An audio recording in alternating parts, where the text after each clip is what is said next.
Welcome to RPG Archive. Got a hell of a show today. We're doing Etrian Odyssey, both the original and the remake. And joining me, of course, is Teddy from Majority. Teddy, how's it going? Hey, Spencer. I'm really ready to take my stylus out and map out this archive today. Yeah. Super surprised that we're doing this game. We'll talk about that in a second, but make sure to check out Teddy's channel, Majority. It's on YouTube. And then we also share the button mappers, so make sure you go to the button mappers. We're currently in the midst of Kirby month.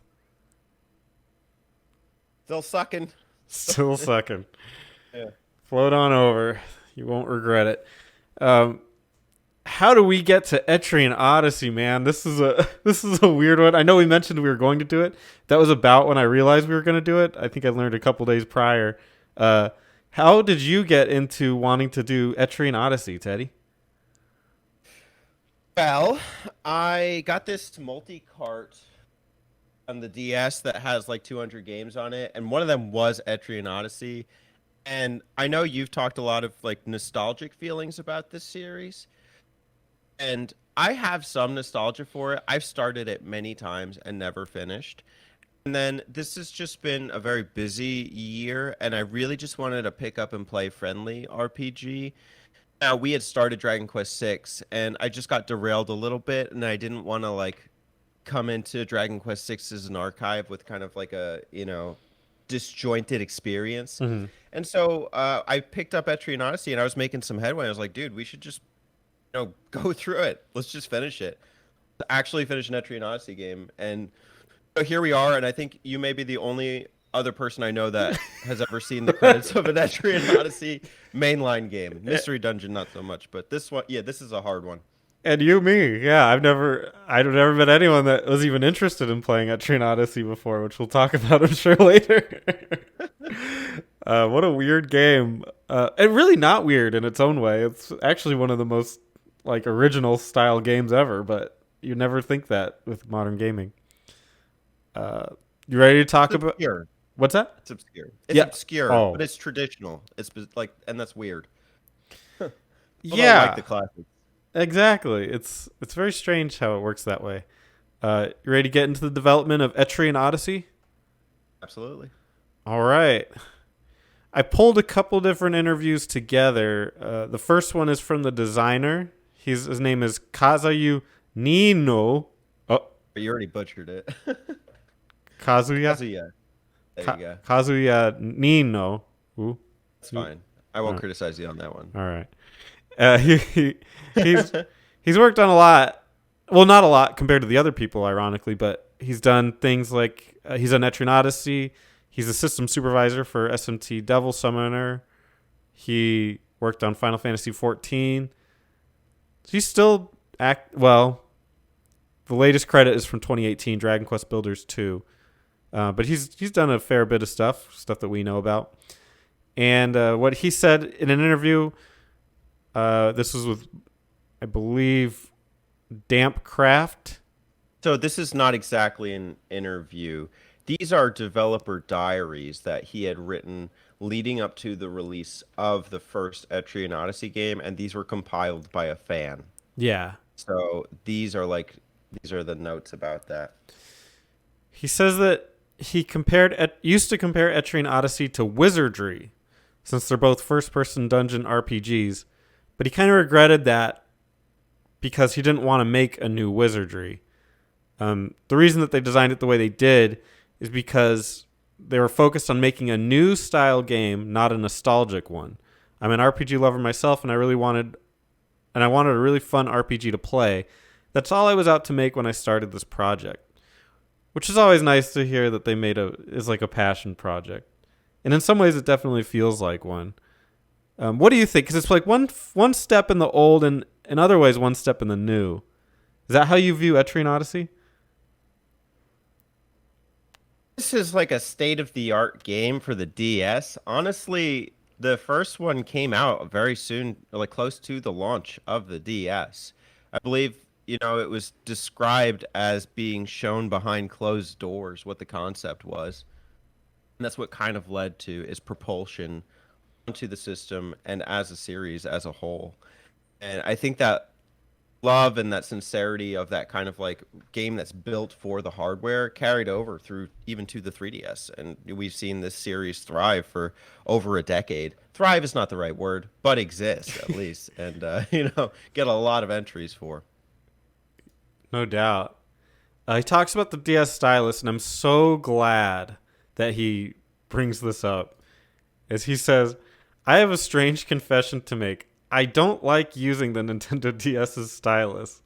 There are a few reasons for this. First off, it's a portable game system, but because of the stylus, you can't play while lying down. Second, since holding the system in one hand and a stylus in the other feels unnatural, it's tiring to play for long periods of time.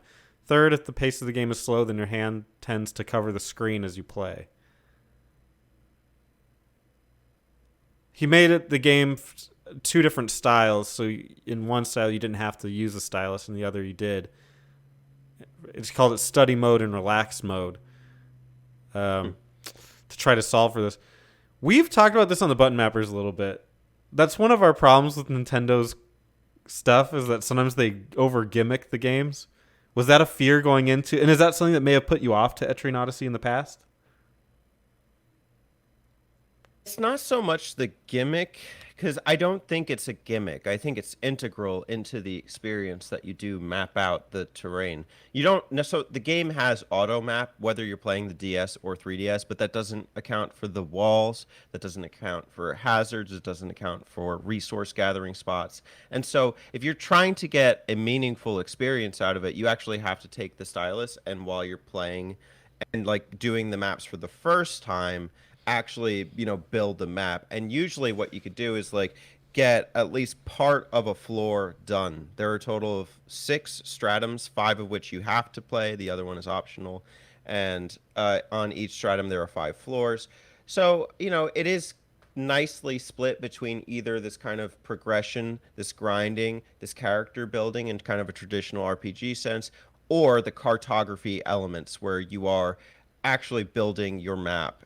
And it's useful too. It's useful for quests. Everything like works in tandem. It rewards you on your whole experience. It helps you get further into the labyrinth and to understand how to sometimes circumnavigate obstacles like FOEs or other stage hazards. I agree that the stylus is integral and it shouldn't be viewed as a gimmick. Unfortunately, whenever I mention this game to people, like they're like, "What are you playing lately?" I say Etrian Odyssey. They say, "What's that?" As soon as I bring up that you map out you map it out with a stylus, that completely killed people's like potential for them even being interested in the game. They're like, "Oh, I could never do that." And I understand where they're coming from, because I think I would kind of hate that personally, like just being bound to it. But you can't really describe the game in a way where it actually works, because it does work out really well. And it's very rewarding to map it out with the stylus. But I can understand how outsiders on paper would just be completely put off by it. My follow up to those outsiders would be, how do you view the DS as a whole? Would you play something on the Nintendo DS? If so, why? Because at that point, like, why play anything on a system that is built with a touchscreen in mind? I play anything on the Wii U.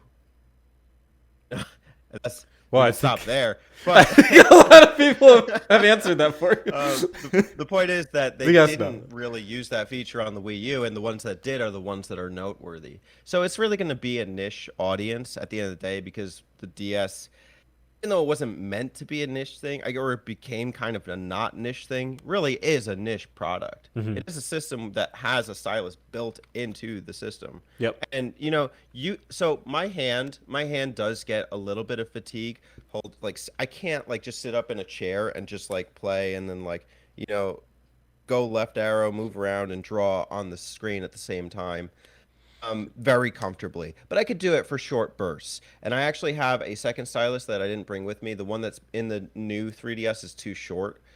So I just bought like a 3-pack and I use the longest one and I just keep it in my drawer. And so that helps with that. I can sit up in bed, I can lie back and play and also map out terrain. It's not too bad.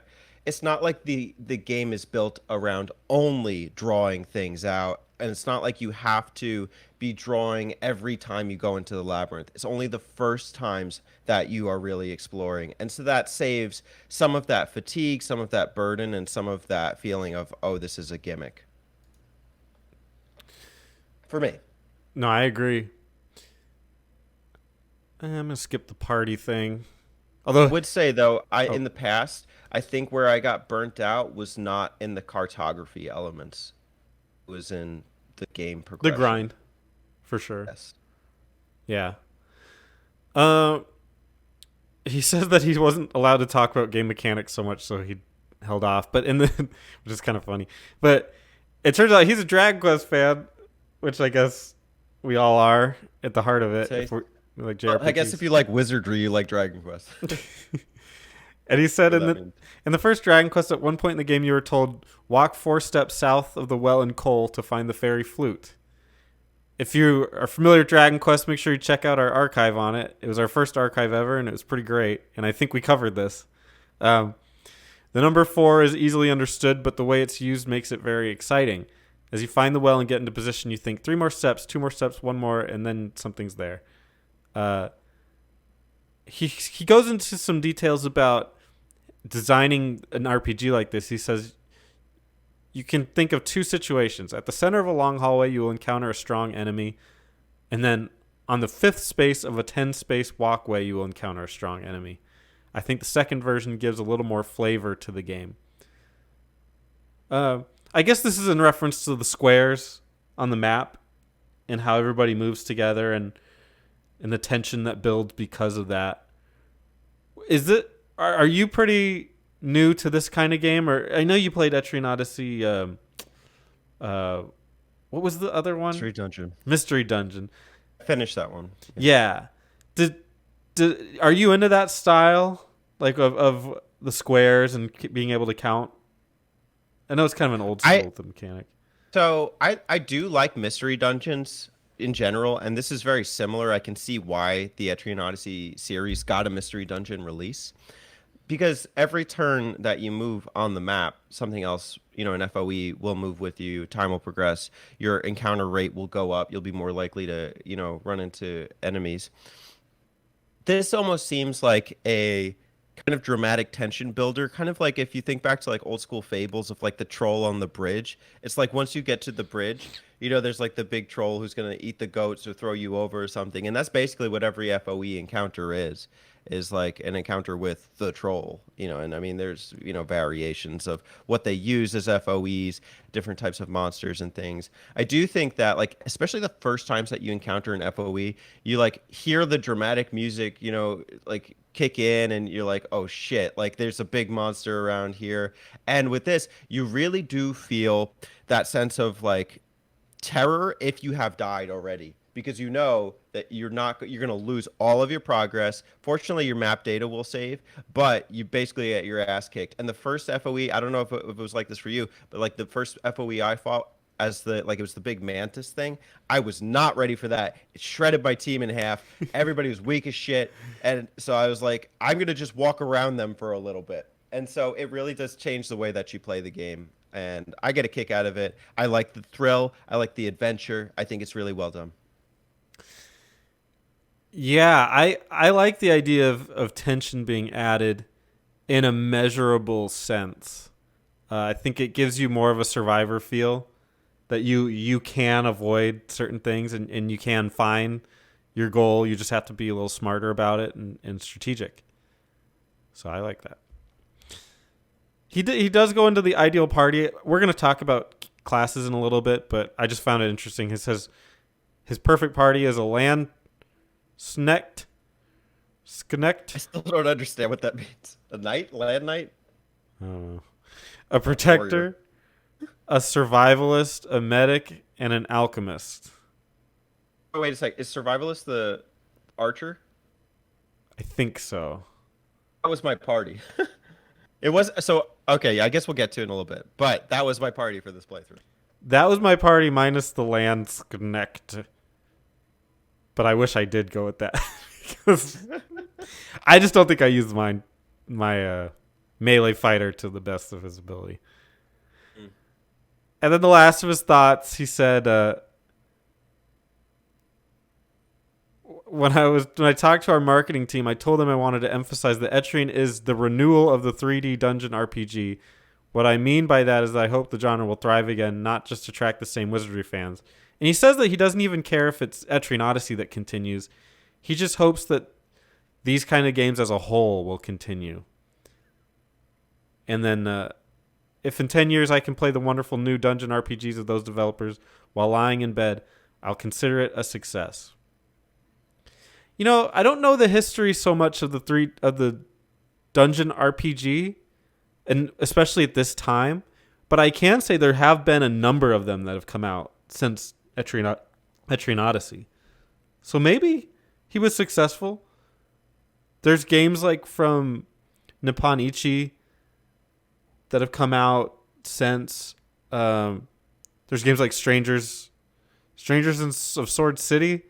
I guess it hasn't really exploded, but I guess we'll talk about it more in the legacy. But do you think it's made an impact that you've seen more of these lately?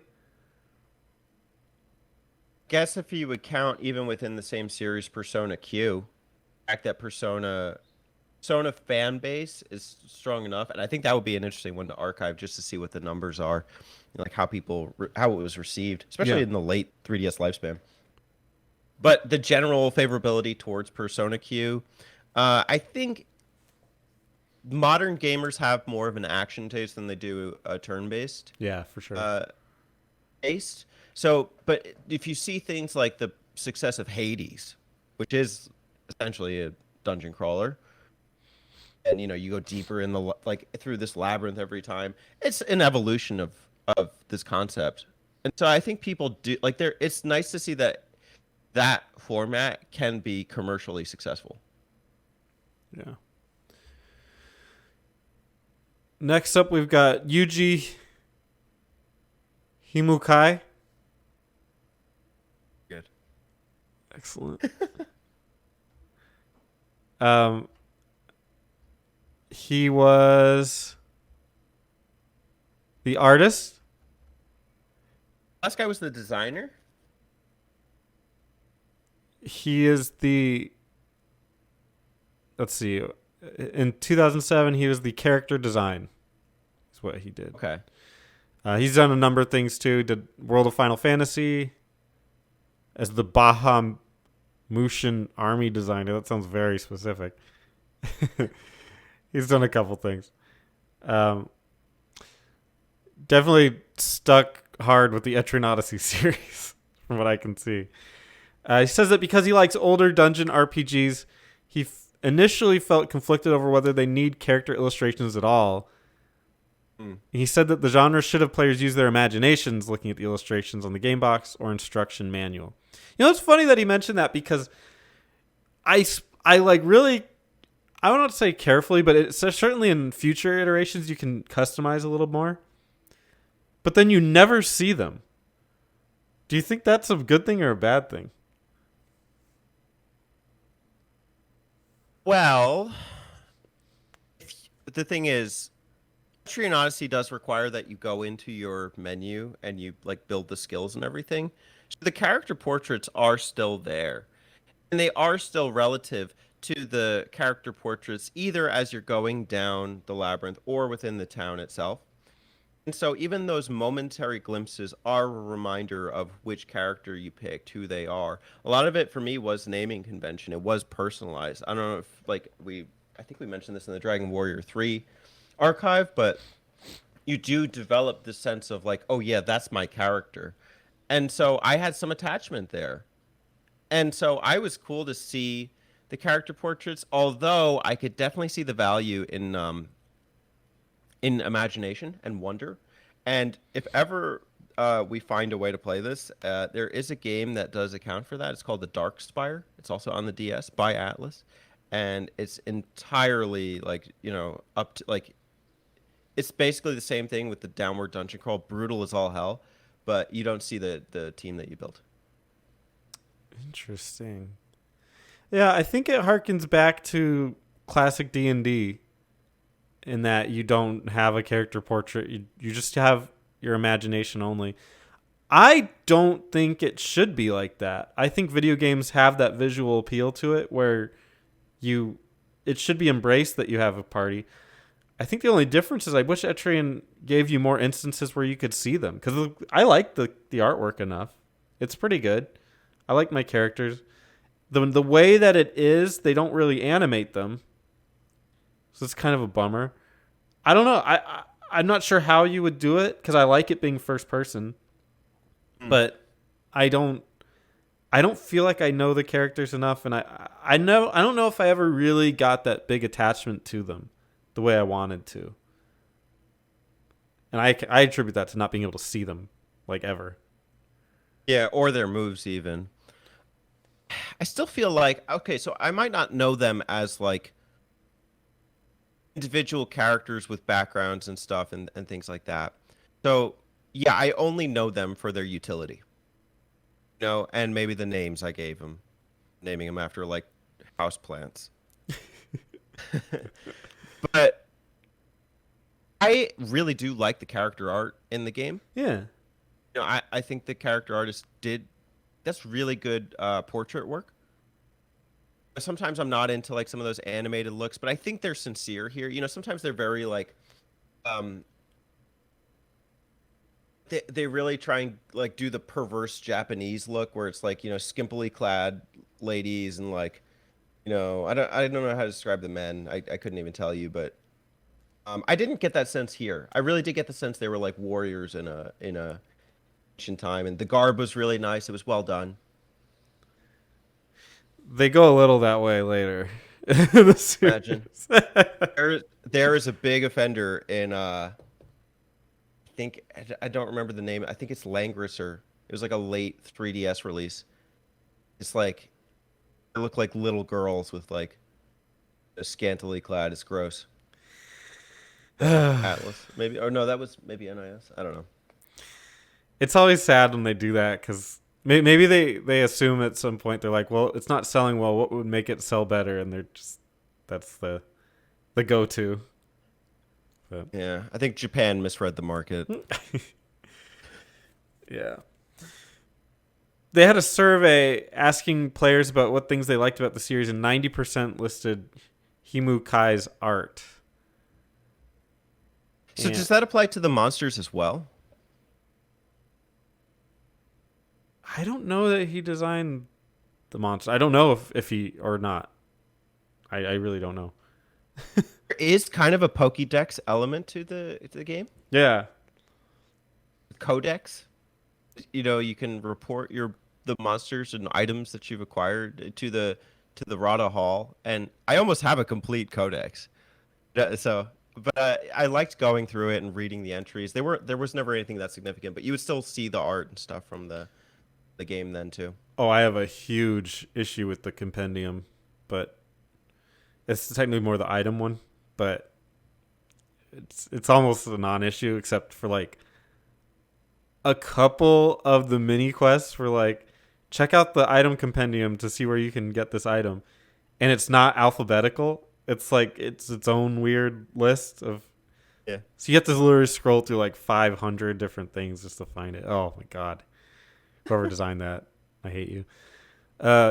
Himukai's designs for the medic and the protector were what first gave them a direction for like how the characters were in the game. And when they're discussing the clothes, Himukai says that in retrospect, the clothes in one contain huge spoilers.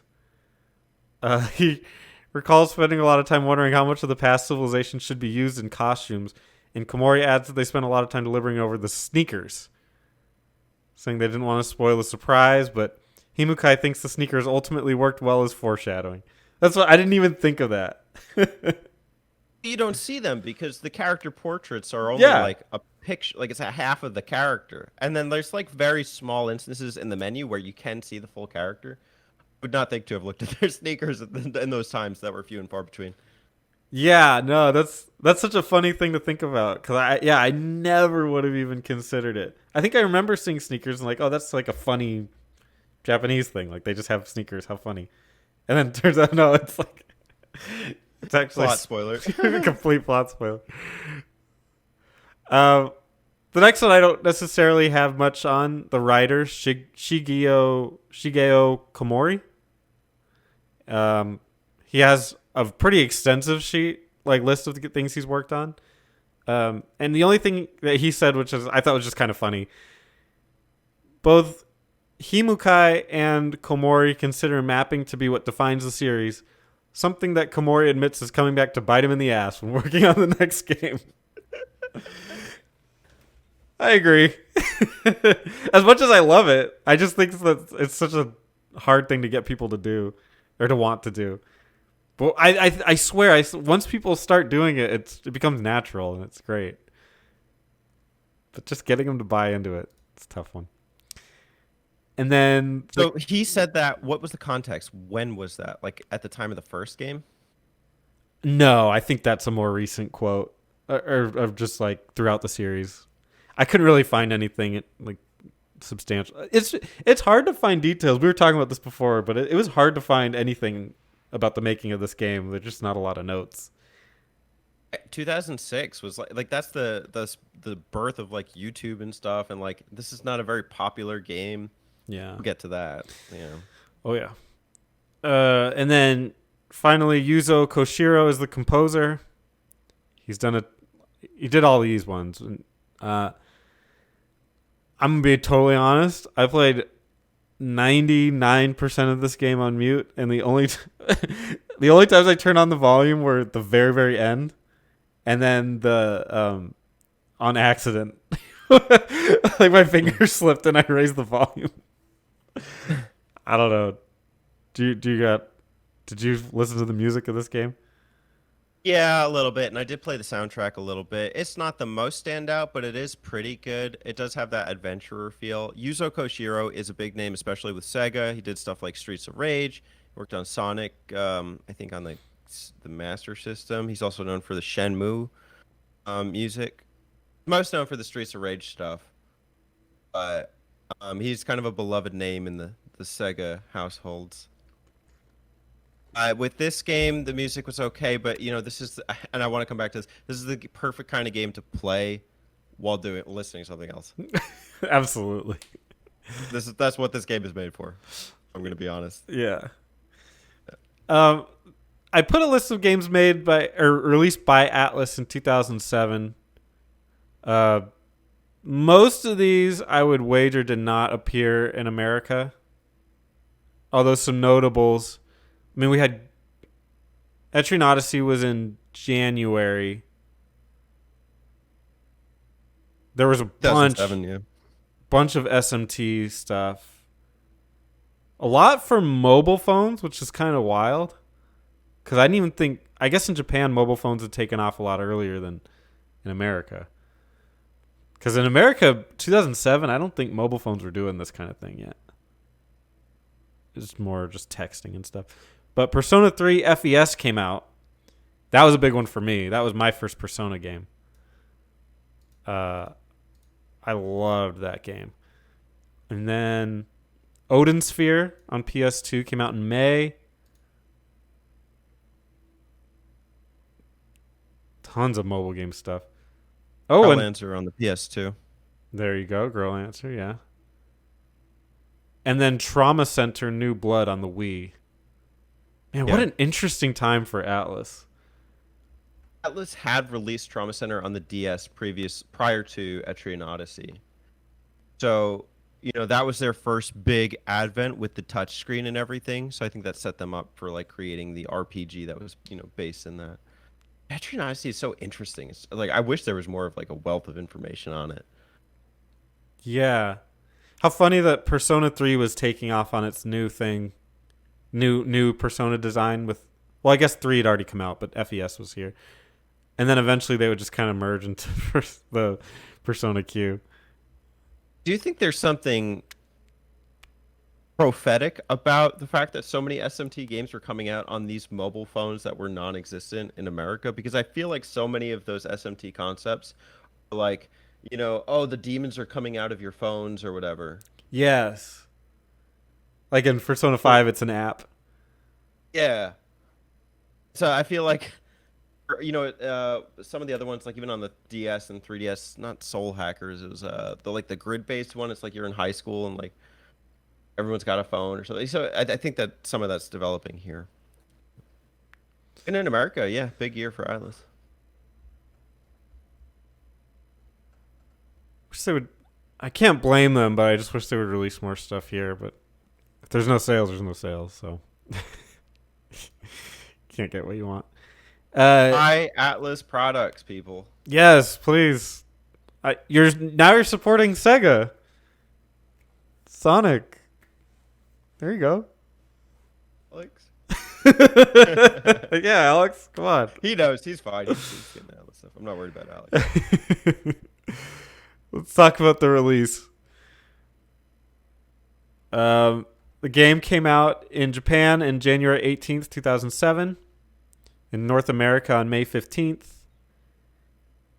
Europe got a release June 6th, 2008. Australia, August 14th, 2008. SEA? I want to say that's Korea, but I could be mistaken. Or South America. I don't know. Sometime in Southeast Asia. Sometime in 2008. I wish that it would tell me more on that one, but let's get to these sales. On the DS, it got 0.33 million total. In Japan, it was 0.09 million. In North America, it was 0.19 million. In Europe, it was 0.03 million, and everything else is 0.02 million. So, pretty low. I'm actually surprised that it did better in America than in Japan. Obviously, America has a much bigger population, but I still am surprised that it did better. I'm not. I think the DS was a household name for a lot of people alongside the Wii. Like Brain Age was like the game that like made the DS popular. So Etrian Odyssey probably became like a new thing for people to try on the system. Sales are not phenomenal. What is that, 200,000 across the whole states? Yep. But 200. no, I mean something. That means it didn't even sell 100K in Japan. It sold 90,000. Wow. Yeah. I know this is not the right place to ask this, but do you understand on VG charts like what the table is below those numbers, like 1 to 10? I assume it's has something to do with time after release. I think it's by week, yeah, because I think it's the first week in Japan it sold 30,000 units. And I think that correlates, and they just don't have that data for the other countries. Gotcha. The 3DS remake didn't do much better. Worse. It sold point. Actually, didn't do. Yeah, it did worse. I'm more interested in the Japan versus North America thing, but it did 0.26 million total. I do question some of this. I always have questions on more modern releases because a lot of this is digital. I don't know if they're taking into account the digital nature because at this point the 3DS had a huge digital store that was pretty commonly used. So I don't know if that takes that into account. But total sales in Japan were 0.14 million and North America was 0.1. Europe was 0.01 and others were 0.01. I think in the DS the Etrian Odyssey is the first one was the only one that was.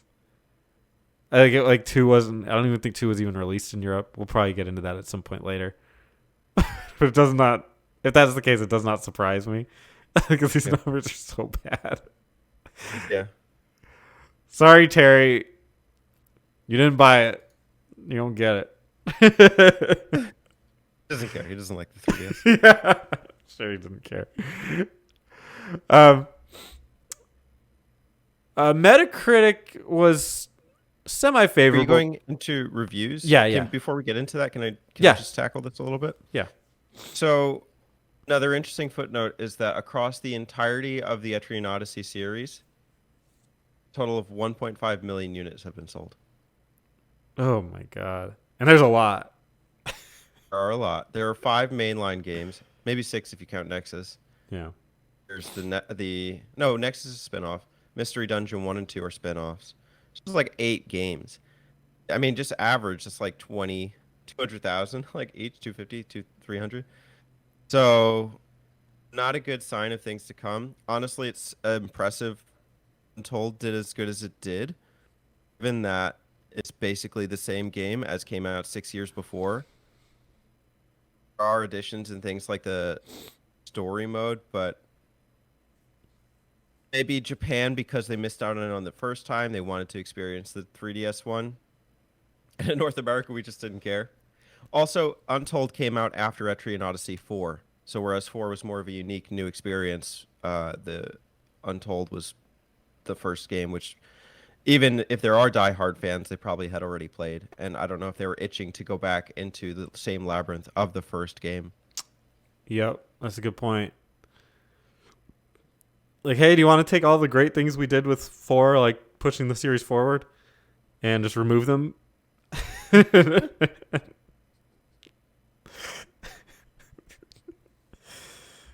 There we go.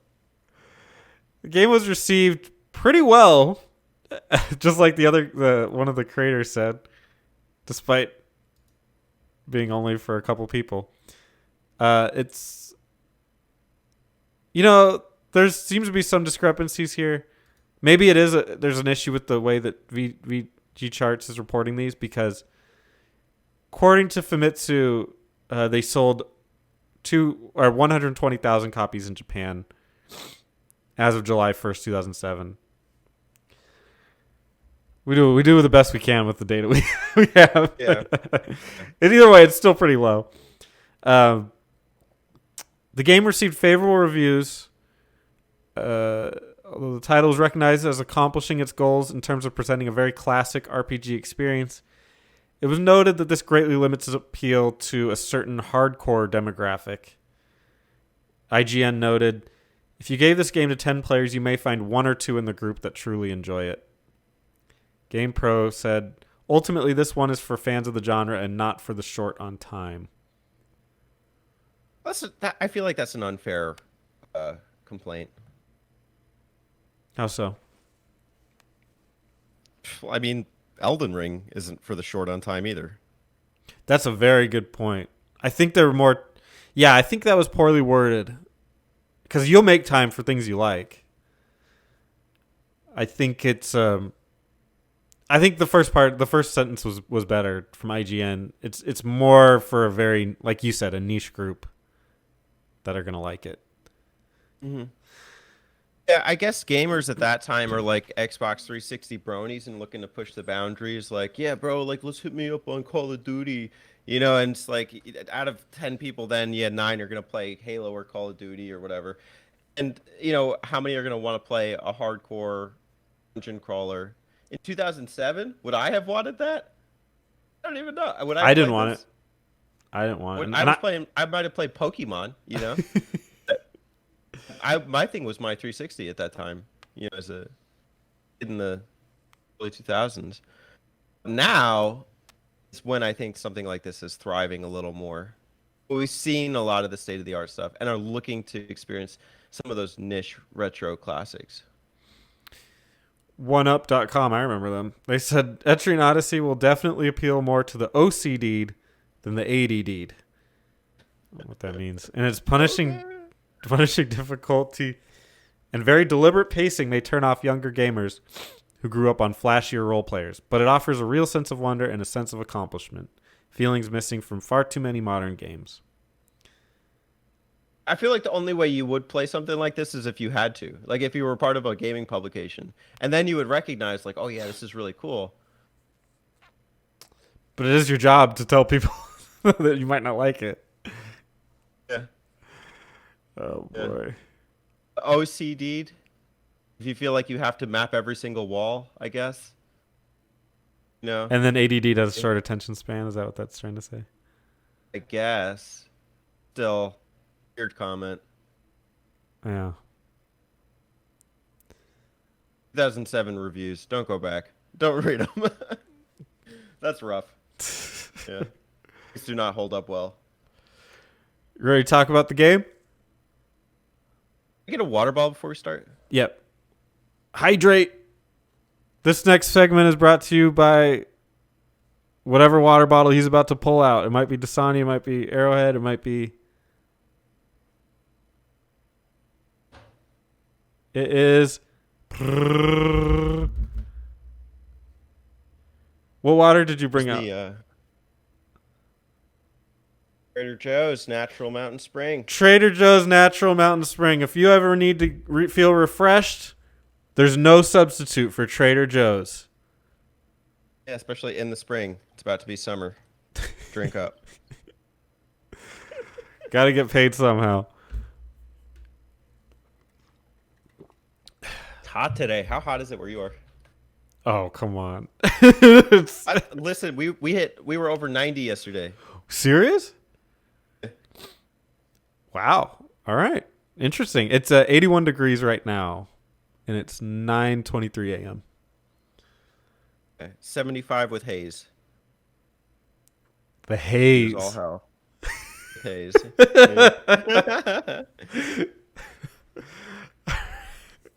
The haze. That's awesome. Anyway, all right. So let's talk about the game. We're going to start with the plot. This is so funny that the plot is 3 paragraphs, and that is it. The game starts with the player forming an adventuring guild in order to experience the mysterious Yggdrasil labyrinth from the nearby town of Etria. This is encouraged by Radha and its chieftain Visil.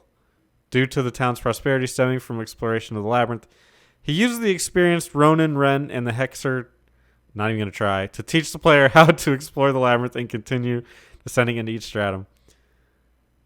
I love this, that immediately says, once you reach the lowest stratum of the labyrinth, they encounter a humanoid race known as the Forest Folk. They try to block them from going any further, you kill them, yada yada. Turns out, once you get rid of them, you discover post-apocalyptic Shinjuku, revealing for the first time that the setting of the game is actually a far future Earth. Spoiler alert. Yeah. Hope listeners have played it. Whoops. So that was pretty crazy. I did not expect that. Me neither. When you're playing through this game, it's almost like an unsaid rule that there's nothing important that's ever happening. And then literally at the very tail end of the 4th stratum and then the whole last stratum, I'm not going to say that there's a ton of story, but certainly compared to the first 2/3 of the game, there's no story. So it was interesting they chose to do it that way. Yeah, there is always an element of mystery to the labyrinth. It's they always hinting at not too many adventurers have made it this far in the labyrinth, or so I initially thought this was a plot hole. Once this stuff started happening, you start descending into the remnants of human society, because the whole goal is to push you. Even Rada Hall says, go explore the labyrinth, and then they're like, don't explore the labyrinth. But I actually get it, because they don't expect that you'll get that far, because no adventurers make it past the 3rd stratum, maybe 1 or 2, and it was Ren and Tlashka. I tried saying it. And even they are kind of like minions in a sense. They're examples of the forest folk. How do you feel about the plot? I think it's kind of a misstep to introduce it so late in the game. I get what they're trying to do, but I know that I never made it past the 3rd stratum before. Because I'm oh, it's just more of this. It's just going to be, this is the entire game. I get it. I like it, but I got other things to do.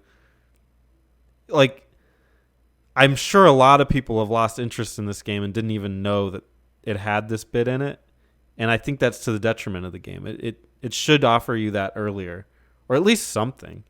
The twist is really cool, but it could still have kept you into the story a little bit throughout the game. Maybe that's what they were trying to do with Millennium Girl. I wouldn't know.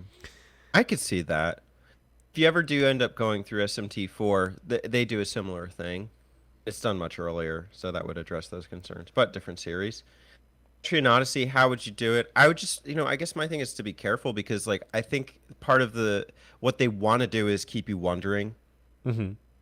They want you to wonder what's deeper in the labyrinth, to keep going, to challenge yourself, and you are rewarded innately in that sense if you are able to make it. It does become kind of a rite of passage, of Etrian Odyssey.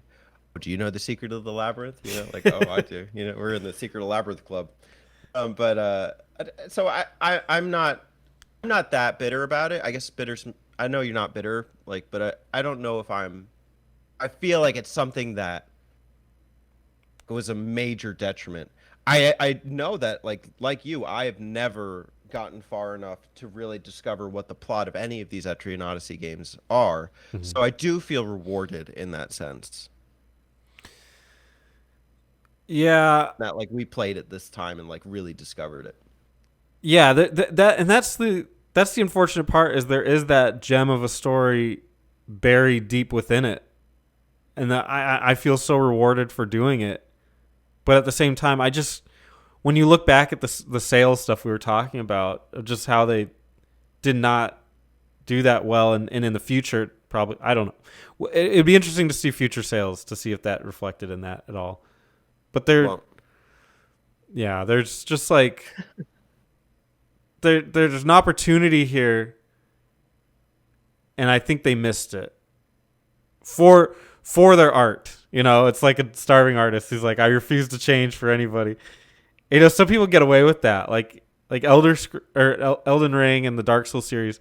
They kind of were famous for not telling you the story, and you just have to figure it out and earn it. So I don't know. It works for some people. I don't think it really works for this series, and I think the sales reflect that, unfortunately. But I am happy that we found it, and then we earned it, and that's really cool. it's true. I think the part where it really starts to feel earned is the fourth stratum, and that is about halfway through the game. Because like once the forest folk come out, that's when you do get the sense of like, oh, there is something happening here. What are these forest folk? What is this pact with the humans? Why aren't they saying anything? And so it's not like the end game. It's not just the last stratum. It's late. It is late in the game, but even that part of the game makes you work for it. So yeah. I wanted to take a second because we're talking about Yggdrasil to talk about what Yggdrasil is. In Norse cosmology, it's an immense and sacred tree. Around it exists all else, including the 9 worlds. So it's a Norse thing. Dragon Quest, it's in like every game, and you get leaves from it to revive your party members. Absolutely. In Etrian Odyssey, it's game. Yeah, it's literally the whole thing. So yeah, it's just a very popular tree in Norse mythology that they use going forward, and pretty much anytime there's like a big, like you hear the expression "tree of life," that's essentially referring to Yggdrasil. It's Giver tree. Giver tree. Yeah, it's been a huge influence going forward. I always like different interpretations of Yggdrasil. I really like Dragon Quest XI's use of it. It's like in the center of the world, and you can actually climb up it, and it's part of the story and everything. It's really, I love different interpretations of it, and I like ones where Yggdrasil is something that the players are a part of, as opposed to it being like a distant thing. I like when you can climb it and do stuff like that. So always World fun to trees, see. woe, and the blight below. Quest Heroes. Also, Dragon Warrior Monsters has that kind of tree thing going for it too. You teleport to the Great Tree, and there's like a whole civilization there, and like you do your monster taming there. Didn't So the tree really influences the Dragon Quest series. yeah, Dragon Quest has such a huge tree thing. Weird, you don't see it in like Final Fantasy so much. I'm sure there's references to Yggdrasil, but I don't think I recall any off the top of my head. Jotun, is that a game that's also like Norse and like I think there's like a tree? Is there? I know of the game. I never played it enough. So I played like an hour into it. Yeah. cool art style, but It's interesting that in this game you destroy Yggdrasil. You're like your goal is the end of that, because it's actually Mhm. it's funny to think about it as like usually it's considered sacred, and in this it's actually the opposite. So it's helmed by the evil immortal lead researcher. yeah. Well, it's man versus nature too. And when they can combine, I guess. Yeah, when nature overtakes the man and something like that. But I guess civilization is overtaken and done, and then like he's the only one trying to keep humanity going, and he uses Yggdrasil for that purpose, but then becomes corrupted in the process. Yeah, it's through that I'm confused by the plot a little bit, because isn't he the reason that the party is like alive? Yeah. So like Now that people know he's just like a hologram, I guess, has to destroy them because nobody else knows this because their entire civilization is protected from this knowledge. They think they're just like the original ones, but meanwhile, there's like a civilization before them or something. yeah, I'm a little I was a little lost on that, because it's like, so you're gonna kill him because he gave you life and has dedicated the rest of his existence and theoretically permanent existence to making sure that you and everybody else continue to thrive and live. Like, Can I read a segment here? If yeah. you go under etymology on Yggdrasil, generally accepted meaning of Old Norse Yggdrasil is Odin's horse, meaning gallows.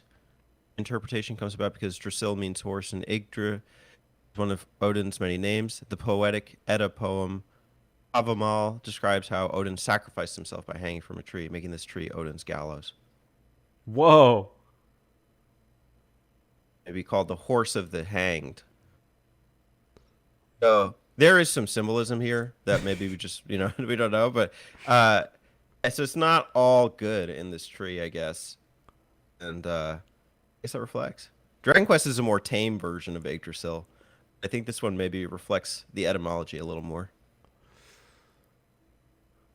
Yeah, listen to this. A third interpretation by F. Detter is that the name Yggdrasil refers to the word Igr, terror, yet not in reference to the Odinic name, so it would mean tree of terror, gallows. Sahars. It's just a beautiful tree. What's everyone talking about? I like Yggdrasil leaves. I mix them with my tea. All right. Anything more on the story before we move on? Because it's about to get super in depth. This is going to be the meat and potatoes. The story is good, but like, Etrian Odyssey is more than its story. Let's just say. All right. And it just like all of them, it's hard to do gameplay, like to talk about gameplay as these little segments, because they all bleed into each other in different ways. So you just kind of got to pick one and go for it and see how it goes, I guess. The first thing you do before you do anything else is pick classes. So I figured let's just start with classes. The game has 9 classes. I'll read them now. The Landsknecht, the Protector, the Alchemist, Medic, Survivalist, Troubadour, Hexer, Troubadour, Hexer, Ronin, and Dark Hunter. Those are the 9 that you get. If you're playing on Untold and you're playing the story, you're granted the Highlander and the Gunner, who once you beat it, I guess you get them in New Game Plus if you're a glutton for punishment. Each of these obviously represents a different strategy. You can have 5 total in your party. All right, You can also make up to 30. Yeah. Let's go nuts. Each of them has their own skill tree. You went with the recommended party, right?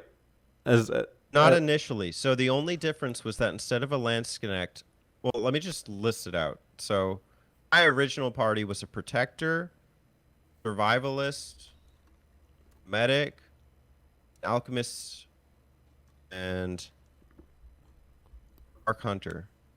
Ronin and Hexer in the DS version are locked until you get to the third and fourth stratums. Okay. So I only had 7 options. My weak link was my Dark Hunter. I figured, oh, I'll make a protector and just get them to hit my protector by using provoke.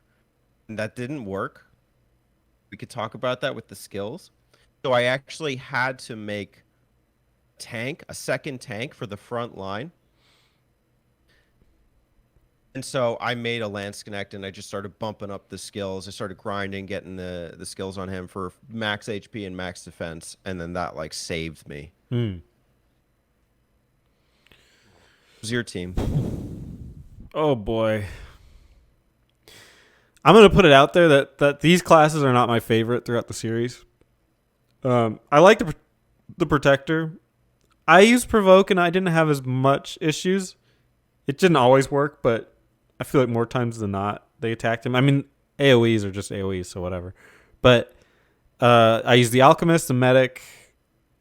I used the survivalist. I wish that I didn't. I just never got the damage output I was looking for. I thought the survivalist to me was pretty flawed because the like part of the biggest skill tree that they had in there was for like dodging, using agility, but they work best in the back line. So like they had one move that raised people's chance of hitting him, but it also raised Cloaked. Yeah, raised his evasion. But Yeah. I have them as a back line shooting a bow and arrow. Anyway, so they're not going to get hit, yeah. I also have a protector that's using provoke. So like half of their abilities were completely worthless to me. I had a different experience with my survivalist because I maxed out. I did a couple into True Shot and then maxed out TP, which is, I guess, magic power. I don't know what the T is short for, though. Technical points, I think. Yeah, I would guess. And I maxed out multi-shot, and I got my only legendary item that I purchased from the shop was a bow that I constructed out of an Icicle Fang from the Stratum 3 boss. Mm-hmm. It's like 100,000 money. I don't even know the currency. Item, and I was using multi-shot. I was doing 1,500 damage total every time I used multi-shot. And on the end game boss. Wow. Yeah, I didn't get that was anything like that. Because he was on the back line too. I didn't even have to worry about him like really getting hit. Because I maxed multi-shot too, and I was doing... This might be a balancing issue that's different within the two, because my multi-shot end game did like 200 to hit. So like 400 total. Mine was like 500 a hit. That's how I got to 1,500. But I also had the legendary weapon. I don't know if you had that. No, but I would assume from Dungeon 3 it would fall off a little bit. No, because it's even in the late game, if you're just getting standard items, your weapons and armor are not costing more than 10, 20k. This thing costs 100k for a reason. Mm. Well, and also my multi-shot only did 2 hits. It did not do Really? Because 3. my max out one always did 3 hits. Mine was just 2. That must be a balancing thing that makes that class worthless in the new one. Yeah, I was survivalist tip. I was very disappointed. I would have switched him for a hexer, honestly, if I could. Because like if I'm not going to get damage, I'll just do the thing that gives me defense and offense. Honestly, I would have done a hexer if I didn't get them on Stratum 4. Right. Yeah. At that point, it's just like, what am I going to do? Raise them 30 levels from level 1 when my rest of my team is level 30? Forget it. Ronin, I tried swapping out a Ronin for... I didn't even know how to logically do that because my Lance Neck was awesome. I did... I had him as a tank, so max HP defense. But then I also was doing sword skills. You could do swords or axes. I thought initially, like, oh... maybe I should have done axes because every axe you get is like twice as powerful as swords. But actually, there are some really good sword skills that follow up magic. So if you have an alchemist, and I had a fire using alchemist, I would use Blazer, and I would also use Inferno, and Inferno would hit every enemy on the screen, and then Blazer would follow it up with like a fire-based sword attack. And so like there were like these armor things, like I don't know if you remember them, these little armadillos Hmm. in the late game, and they would like have like super high defense, regular attacks wouldn't do anything. I'd do Inferno, I'd do Blazer, and it would just knock all of them out. And I'd have preemptive attacks for my survivalist because I had max preemptive attacks. Yep. Yep. Uh, with the Ronin, I was a little disappointed with that one too. I don't like stance, like playing with stances. That's like a thing with a lot of games. Yeah. Because And that's a turn. yeah, exactly. Like I don't want to waste a turn. I'm not that strategic in my brain. I just like seeing the numbers, and that Mhm. was not what I wanted. And that's my fault because it's not like they hid that. Like, it's clearly on there that there's stances, and I was like, maybe when I play it, it'll make sense and I'll like it because I wanted a strong physical attacker up front, and it just never clicked. I ended up maxing out everything other than the stances, which worked for a while. Like he just became a really hard hitting, high crit character, and in a way, it works at the end. I max out the skill where you can use a stance skill without switching to the stance. So I maxed that out, and then one of the stance skills, like a horse slash, I think, and that it basically just became a rotation of that, and then horse, and then that, and then horse, and then that. It just that was the character. I just felt it He's was a kind of risky one though, because he's weak as shit. yeah, He yeah, can't max out defense. He can max out HP, but like that's really not that great. no, And he has to be on the front lines. yep. So I was Or pretty he's disappointed with the gonna get Ronin. targeted. Yeah, oh yeah, Yeah, me too. he was a Yeah. popular choice. They like to hit him. I assure you. Oh man. But that's how I know that provoke worked for me, at least a decent amount. Yeah. Not enough, but a decent amount. But yeah, he would die from AoEs sometimes. Like I had to really pump like defender, and then we'll get into it more. But I had some hexer abilities, so I had to pump those just to keep him alive to pass some of those turns. Because Jesus. So I was disappointed in the Ronin. I probably would have switched over to the Lance neck in a future play. And I may try, if I were to do this again, which I won't, because there's other Etrian Odysseys to play. I would go with the Gunner instead of the Survivalist and see if that was more fun. So, and Story mode. I guess in the way I would have to play the story mode, which I would. I think I would play the story mode just to try it.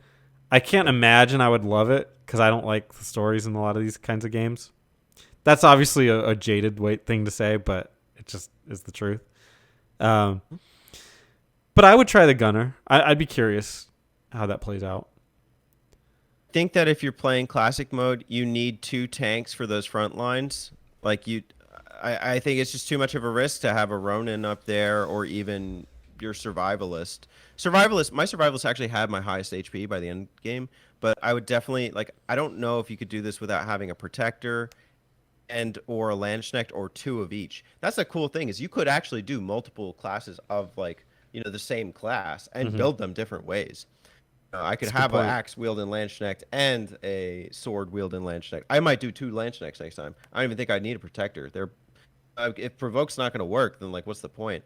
I could, if I was going to do a protector again, I would build the elemental defense, which I couldn't figure out because like you had to like merge skills and you had to get 5 investments into like TP and like seals or something. I don't know. Look at a walkthrough, but I think I would do two Landsknechts for the front line and then have my survivalist medic and alchemist. I think alchemist is important there. Um, I do. Do you think you could play this without a medic? No. This game would be literally, like, especially like endgame. I'm just clicking the salve button three Oh, out two. of 4 turns. Yeah, it's Yeah. just like this is your job now. This is your life. Yeah, even if we're at max HP, he's Yeah. gonna hit. Yeah. So you better heal me. Yeah, yeah. That's your role. Like I don't know how it's even possible to play this with that. I guess technically the Protector has an AoE heal, and the Ronin has a heal. Why would you use Self it? heal or something. Yeah. Like, why? What's the point of using a Ronin if you're just gonna heal? The Protector makes a little more sense because you have some downtime, but no, without the medic, I don't see how you play this game. That seems impossible. Yeah. How Um, about that alchemist? You did fire too, right? yes, specialize in fire. I liked it. I again with almost all of these, I like how they handle it better in the future editions. I think they just play a little smarter and give you more options in the skill trees that are better suited. But the alchemist was your standard mage, right? You can do a fire, ice, lightning, and then Poison too. what's that? I didn't use it. You could do poison too. Oh, I must have completely missed that because I wouldn't have done it. But I didn't invest in it, but I saw you could do it. now I'm thinking about it, though, poison is pretty hard hitting in this game. I wonder how well that would do against bosses. That might actually be kind of cool, but I wouldn't have thought of that. It's a question mark to me if that even works on bosses. So like I'm always nervous about that. Yeah. So I just went with fire and like maxed out flame and inferno, and then I had extra TP. I was like, I'm not gonna put it in Volt. I mean, that was my second attack choice. Also, I maxed out TP regen because TP flies in this game. Yeah. You know, so it was just nice to get it back every turn. Oh yeah, I'm fucking pissed about the alchemist too. You made me forget about it, I forgot about it. You made me remember it.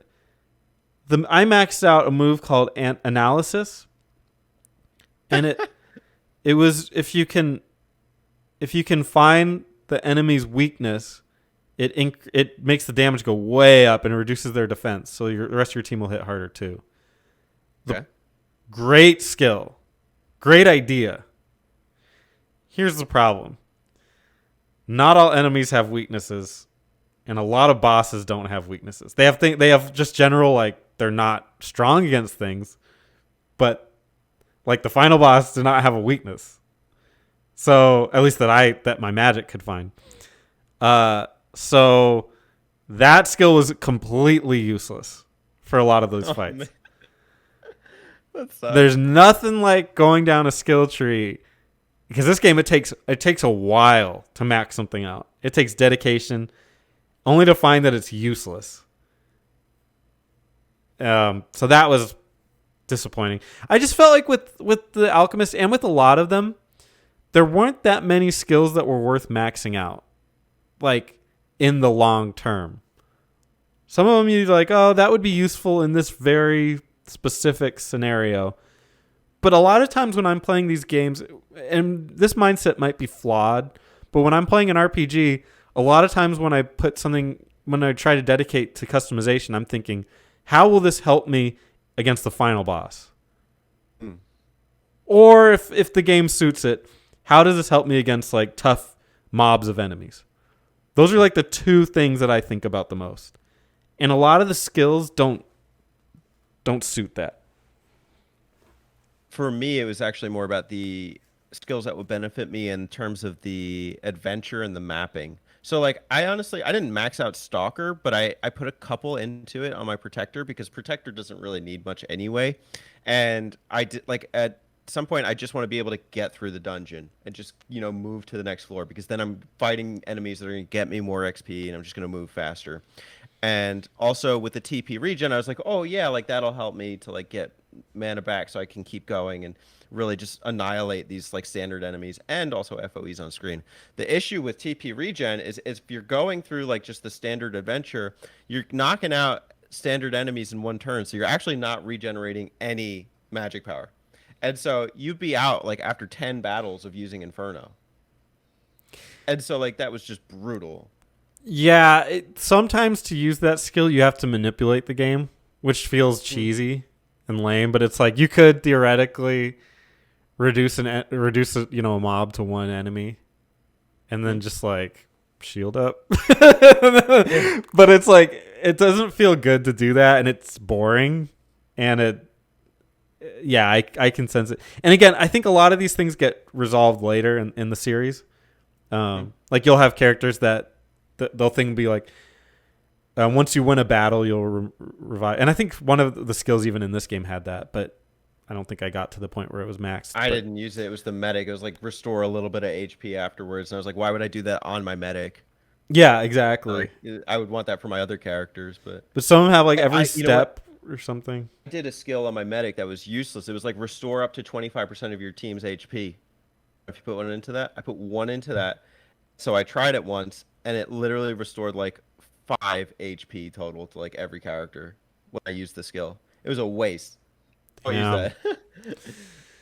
There are some busts, and there's nothing more disappointing than leveling up your characters, investing into a skill, and finding out that skill is useless. And if you do that max, like for your case, I don't even think I had analysis as an option in mine, but yeah, it makes you question whether or not you should even replace the character at that point. Yeah, I went through that because it's like this character's fucked.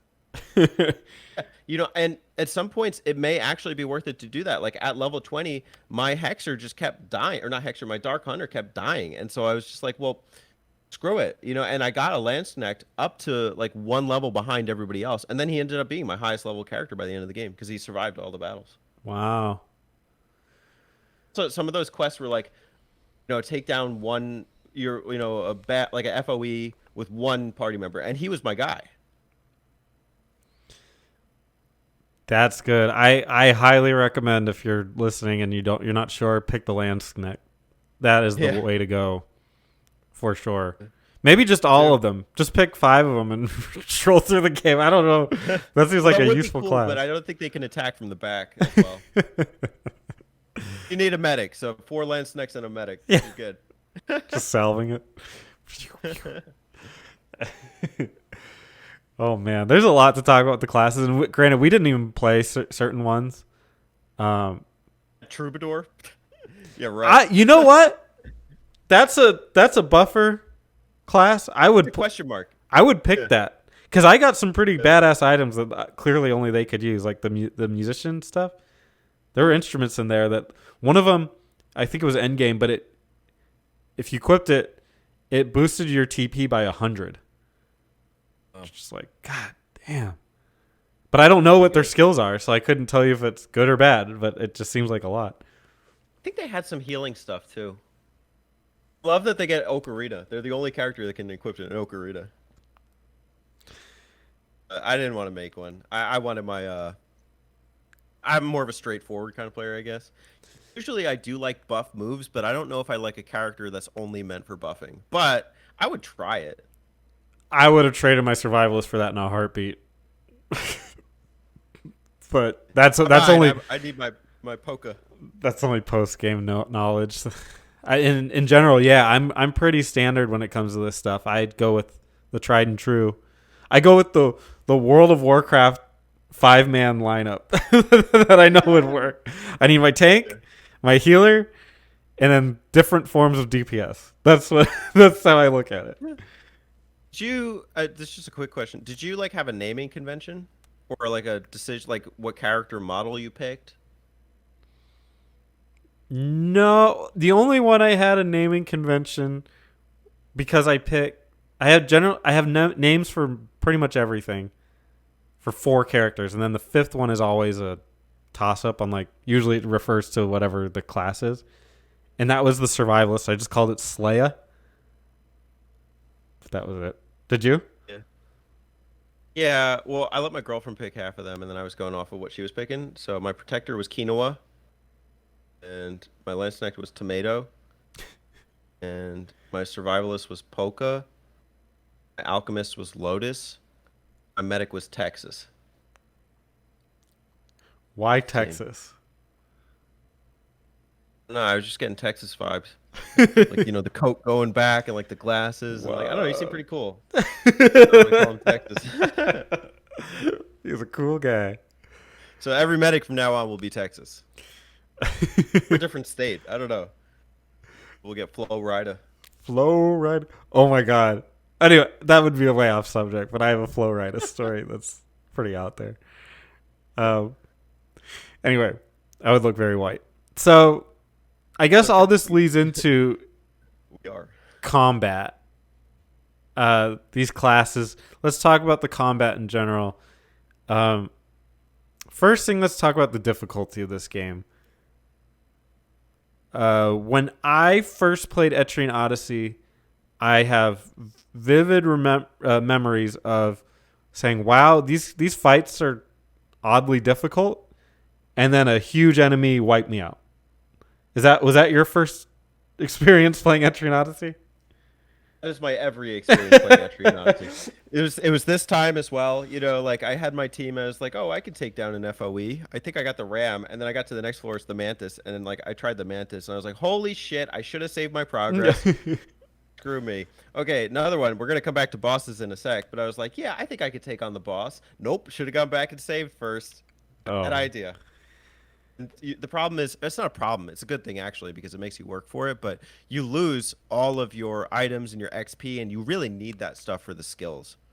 You really need that stuff to bump up your team members and the items you need it to sell to get better armor. This is a constant game of like boosting your team and building the team. And when you lose that progress, it really feels like you just a huge chunk of your progress just got decimated. oh, for sure.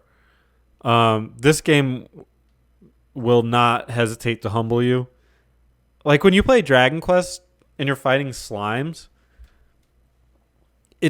I'm used to that rhythm of games, that cadence where like early enemies are really easy, and it honestly never gets that like regular mobs never get that hard.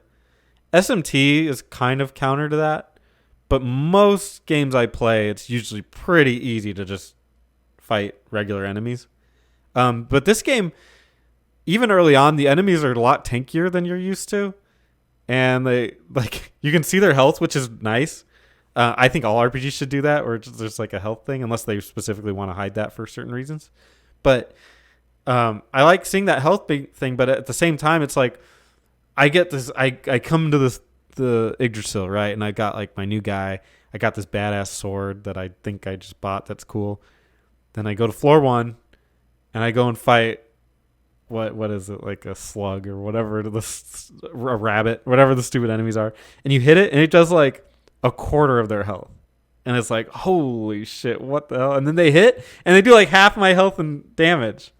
Like I'm always, whenever I play Etrian Odyssey, I'm immediately woken up to like, okay, this is a different beast because this is not Dragon Quest. These enemies will fuck me up, and from then on, I usually can make my way, and then I get encountered by some dog that just rips my head off. And that's Etrian Odyssey. So you have to really change your the way that you approach RPGs when you do one of these, because they're very hard. It's a slow and steady grind. I think patience is virtue here, and acknowledging that you will die, that it's going to happen, that you may not have made the right party, even after you've deliberately, put all this time into thinking about which team members and which skills you wanted to put in. Saving is important, but it's not few and far between. It's at the beginning of every stratum or back in town. So there are 5 floors per stratum, and there are like 5 stratums that you need to play. And you can get items to warp back to town or to the stratum to save. But if you don't, you do run that risk of having your party members all wiped out, and then you get screwed. Now, you can escape from most battles, so there is kind of a boon there. So I exploited that a little bit in terms of like reducing the number of deaths. But I still think there's always kind of that risk reward thing. Like, did I get what I needed out of this jump back into the labyrinth today? Did I get all the items I needed to upgrade? Because I think currency is also another thing. You need currency to restore back at the inn. And sometimes I was actually cutting it a little bit close because I wanted to upgrade my armor, but I also needed to restore their health. And so like, there's always kind of like this mental process like that always goes back to the adventure and progress. On that one, did some missteps. I don't recall if they were in the other ones. I'd have to go back. I'm excited to theoretically go back and play the other ones to see if this was in it, because one had a lot of those. I feel like maybe after the second stratum on, but they had those like replenishing areas in the Oh, the actual map. wells, yeah. So what I would do is I would never use the inn because it costs money, and I would just go to the wells every time.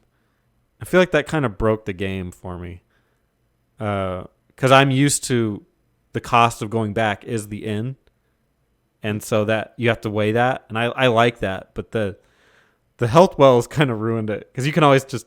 I don't know if you could do this in your version because I played the 3DS version, you played the DS version, but you could teleport to different rooms. Could you do that in the DS one? Only the beginning of the stratum. Oh, okay. And yeah, in mine, you can literally teleport to any once you've passed a room, like completed it, the stairs become teleportable and you can teleport to them. So I could just teleport to the I remember that. Yeah, because I've dabbled in the 3DS versions. You could just click it on the screen and go to it. yeah. So in that way Oh, that's so cool. I would just teleport to the room that had the healing thing and then go heal up, and then if I wanted to go back I could, but otherwise I could just keep chugging along. And that's I think that's a flaw. I don't think that's a good thing. That Yeah, I messes with kind the of like that I difficulty. don't have that. Like, I don't know. Like, it really does make me work for it. Absolutely. And I think future iterations were like that, and I'm surprised that they put that in there. They should just not have those in general. That's to me it ruins some of the difficulty that they're trying to get to. Uh, Speaking of difficulty, we've talked about some of the harder general enemies, but let's talk about the FOEs. Do you know Sure. what FOE stands for? My God, I had it a second ago. I don't. I can look it up while you Okay. talk about it. FOEs are just these giant monsters that actually appear on the map. So most enemies don't appear to random battles. Not random. Random is a misnomer in this instance. You can sort of see when a battle is coming, but they're not visible on screen. FOEs are giant things that actually appear on your map and move every time you take a step. They're taking a step. What that step could be actually be a pause, or it could be a movement. Sometimes their movement is routed. Sometimes if you get close enough, they'll attract their attention and they turn red and they start coming towards you. They can move multiple squares, some of them. It all just depends. And it's the way that the game helps you, well, not helps you, forces you to walk in certain paths and to take certain measures to trek through these treacherous maps. And they're called field on enemies. And they are harsh, they're cruel, and they can swarm you. One of the first instances I remember, getting into standard combat and then getting swarmed by FOEs was the ant hills on, I think, like the 12th stratum. And they just kept coming in, and I kept trying to take them down. I was running out of TP, and I was like, God damn, these ants. That was rough. Yeah, yeah. Very, very difficult. In general, if you're like on a map and you just got there, so you're about level requirement of the map, it's generally advised that you do not fight the FOEs. There's Sometimes you won't know though because you're still mapping out the terrain. Yeah, so it's scary and sometimes it's punishing, and that's just the joy of Etrian Odyssey / the hair pullingness of it. But in general, it's best not to fight them, and because they will usually crush you. It's not always the case, but in general, it's just advised it's not a good idea. Although I will say, by the time I got to the 5th stratum, I was a little more bold. But I think the way that the game evolves is that you're really, really weak early on, and then later you have a lot more tools at your disposal to handle certain things. So that's kind of a cool thing. But in general, especially early on, just it's best to avoid them entirely until you're a couple maps ahead, and then you can go back and clear them out. Otherwise, You can afford the risk, like, because sometimes the benefit is worth it. If you get a good item out of an FOE, you can actually make some good money, and you can build items that you can like craft at the store. Like you unlock items or weapons or armor or accessories that would actually benefit your team. yeah. Sometimes you do want to take that risk, but you should know what the map looks like, so you're not about to get like hampered on by a bunch of like swiveling crocodiles. Yes. Um, they do have the FOAs are on the shared turn system, and there is also a time system where things it can go from day to night. Um, Not a whole lot that goes into that, although I'm assuming that certain enemies are stronger at night or come out at night. Some of the quests, maybe. I think there was a moonlight quest or something. That might have been in a different game. I don't remember, but There is one. I there's didn't one. mess Okay. with it too much, but there is a nighttime quest. Take out the monsters that come out at night or something. Yeah, not as big of a thing in this one. I think they do more with it later, although not much, as I recall. I can't remember anything specifically being great at night. Um, but to round out the difficulty, you've got the regular foes, you got the FOE foes, just foes, and then you have the bosses.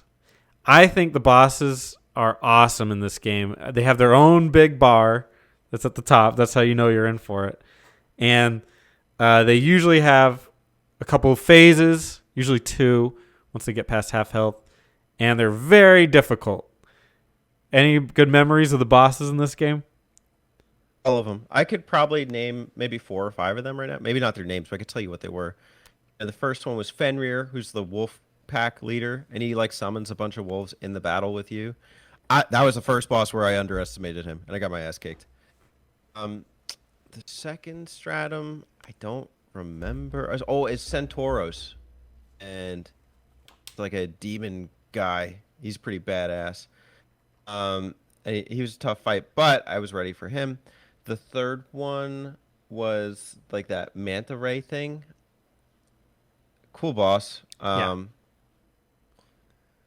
I don't remember having too much of a hard time with it. I had more of a hard time with the crocodiles on the previous floor, and some of the actual like getting there from the map. Like you just take like lotus flowers to like float to different parts of the map. That was so cool. Like I like when they do fun stuff with the map like that. Yeah. Fourth one was this bird dude who you had to take out like every other FOE on that level first. There were like 15 of them, and they would respawn. Not all of them at once, but like if you left the labyrinth, a couple of them would respawn. So it was always kind of a tricky one. I grinded forever to take him down. Yeah, I think with that one, that was the reason I was probably over leveled, and probably you too, for the fifth stratum. It's just the constant grind, just always going, like wiping out these FOEs. And then he would see you because you're not thinking about it. And then all of them would come back. It's like, oh my God, start Well, over. he was a punk because he would walk like a set path and then he'd appear somewhere else on the map. And so like you'd be careful taking out some of these other guys. Some of them would be like there would be like 5 different FOE types that would be on the screen. It would be like an ogre with 5,000 HP or like I don't know exactly what they're called, but they're like the forest folk sprite things, and like they would cast curse and then suddenly you'd like take out your whole team. And so there was just different strategies for different FOEs, and they could gang up on you if you didn't take them out fast enough. So Yeah. it was really tricky. It was a tough one. I probably spent like a good couple hours like just making sure I knew what to do. The best strategy for that one was going back to the well. That saved me so much for that. Yeah, I don't know. And then of course there's the final boss, and there is post game which I did not finish, but I tested. The post game is harder than the final boss. I will say that. Well, there were a couple bosses. There was one. There's a couple quest bosses that were insane. That I never beat. Definitely harder than the final boss as well. There was one that was. It was like there's like a crying voice in the forest. I think it was in the second stratum, so it was like a swamp or something. But it was this big plant. It almost reminded me like Roselia for the Pokemon. But that thing was like one-shotting most of my team, Ah, then cleaning me up after. It was. There was another one that it was in the third stratum. No, fourth. It was in the fourth. And yeah, just these side bosses were insane. Like I find it strange that they were that way because I found them so much earlier than the final boss, and yet they were so much harder. I don't understand how somebody could beat that. and remind me when we talk about differences between the DS and the 3DS one about the quests, because we'll talk about that. Okay. All right. Next up, Did you want to talk about like just the variations and uniqueness in the maps before we move on? Because I don't know if it's necessarily difficulty, but it's like like after you get to the third stratum with the Lotus thing, sometimes there'll be like passageways in the walls and stuff. Do you want to Like, skip over to map? was that a later section? We could just talk about it later. We can talk about we can talk about it now because the other one I was gonna do was town, but I feel like town would be best after. Yeah, let's do map. So yeah, let's talk about the maps. Obviously, for this you have to use the stylus to map it out if you want to do it right. You don't want to do it You the buy way. the map outs from the button mappers. And there's okay. So I like the way that they do mapping in this version. I will say that in future versions, there's certain ones, I can't remember which ones, but some of them you have to map them a specific way to get them to say you completed it. So you lose Do some that here too. Do that on okay. like the third stratum, and it messed me up a little bit. See, I don't like that. I like it when you can just make the map how you want, Yeah. and but it's not the case all the time. But yeah, this is your way of creativity, and this is the genius of the game. This is what makes this game Etrian Odyssey, I think, is the mapping. Before we go too deep into it, any thoughts on the map making and how this affected your gameplay? The original DS version of Etrian Odyssey that I was playing is lacking some significant features that would have made this a lot easier. And I know we're going to do some comparisons, but I I was finding it like, well, I guess originally I had issues with map making the first few times I played this because like I did feel like my attention was going to two things at once, and I don't like the like having to turn to see every wall and you're basically seeing the same thing on the screen every time. It's just a simple game, but in replaying it, it was actually kind of easy on the eyes. I think maybe it was the 3DS visuals that were like throwing me off when I was playing it. Hmm. This time, I actually kind of enjoyed it. It was fun, and I think it's we've described it as therapeutic in the past. It's like a nice little exercise in actually just drawing and kind of like using a different part of your brain for the Yep. video game. And it's a nice variation between what would otherwise be a lot of like I want to call it dull but repetitive, I guess, combat and grinding. And it's you just don't see this in like any other RPG where it's like you make the map. Like that's so cool. Well, it harkens. So I remember hearing about people playing Dragon Quest back in the day, and even not even necessarily RPGs, but I remember people doing it with Metroid, and that might have been even been you. I don't remember. Maybe it was somebody else, but I somebody. had a piece of graph paper and I was like graphing out the first Yeah, section of Metroid as I was playing it. I never finished it, but it was a cool process. yeah, that's such like an old school thing, and I like that this harkens to that. And it's like, hey, if you got to get through this game, you're gonna have to map it out. Why not just put that in the game? And it's like, oh, and we'll give you some tools, and the tools evolved, so that's good. But they give you some tools to map it out, and it. Now here's the thing: is they make you map out the whole thing, and that is where your mileage could vary. I like it. I think it's cathartic, and it's fun, and there's an element of it that I like where it's like, okay, map out, check this wall, nothing, okay, wall, move on, wall, okay. I'm okay with that, but I think the really cool parts come in once it's already mapped out and you find something new. And you're like, "Oh, there's a thing here, so now I can pull out the stylus as if I were actually like in the field. Like right here there's a cool thing, and you can leave like a note thing. You can leave like a symbol that means something to you.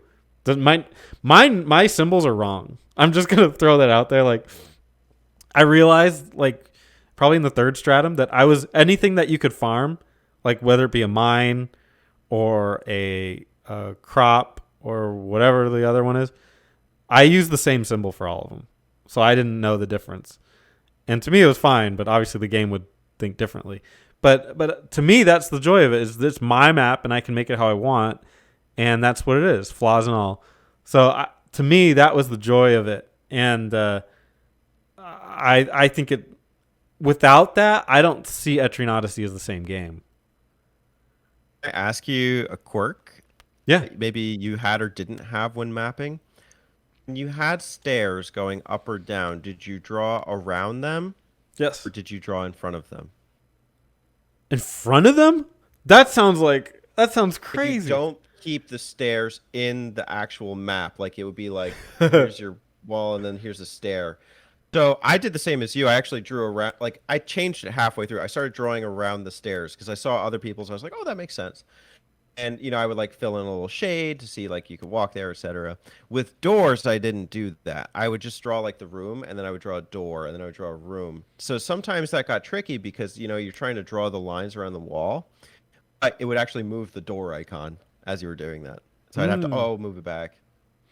That's funny. No, so in that's part of why I like the creativity of it, and I hate it when in some of these versions they like force you to do it a certain way. Is that makes sense to you, and I think that's great. Like you view the rooms as separate, right? That's kind of what that means, and that there's a door, but that door is just connecting you to a different room. Whereas me, I liked it where it was all just one continuous flow from one room to the next. So I didn't have a wall where the door was. I just had an open space and you just put the door there. And to me, that's what made sense. But that's the beauty of it. I think that should be celebrated. And that's one of the great things about Etrian Odyssey. Is like, what does your map look like? Oh, it looks a little different than mine. And then why is that? You know whose else maps look a little different than ours is the soldiers on the 12th and 13th floor that you have to map out, and they give you the wrong map. It becomes part of your map, and you have to change their mistakes on your map. That's Oh. what fucked me, is because they said, like, in order to progress past the 13th floor, you have to show that you have like the completed map. Or I think it was 11 and 12. There are soldiers that are lost and like, help, I'm just gonna give you my map. I'm gonna get the fuck out of here. But they give you the wrong map. And so you have to change, like, it's mind-boggling to me. Like, why would you do, like, I wouldn't have thought to do that. I had to like go outside of the game and look up stuff to figure out like, oh, he screwed me. Like That's that was so bizarre. weird. Do you not have that? I don't For recall example? ever experiencing that. Oh my gosh. Yeah, I'll have to look that up for you. But I mean, that's what happened in mine. And yeah, they were wrong. The Jeez. soldiers. That's Setup. that's so dumb. That's very weird. I like the idea of that. Like there's a cleverness to that, but they should like hint to you, by the way, we're idiots and we don't know we don't know anything. So that some of that may be wrong. You might have to fix some of that. Like Yeah. as opposed to cuz like it's such it's almost a pun, but undocumented territory, but of map making that you're kind of in your brain you're like, okay, well what they give me is right because this is the game telling me. And then obviously it's not. It's kind of misleading.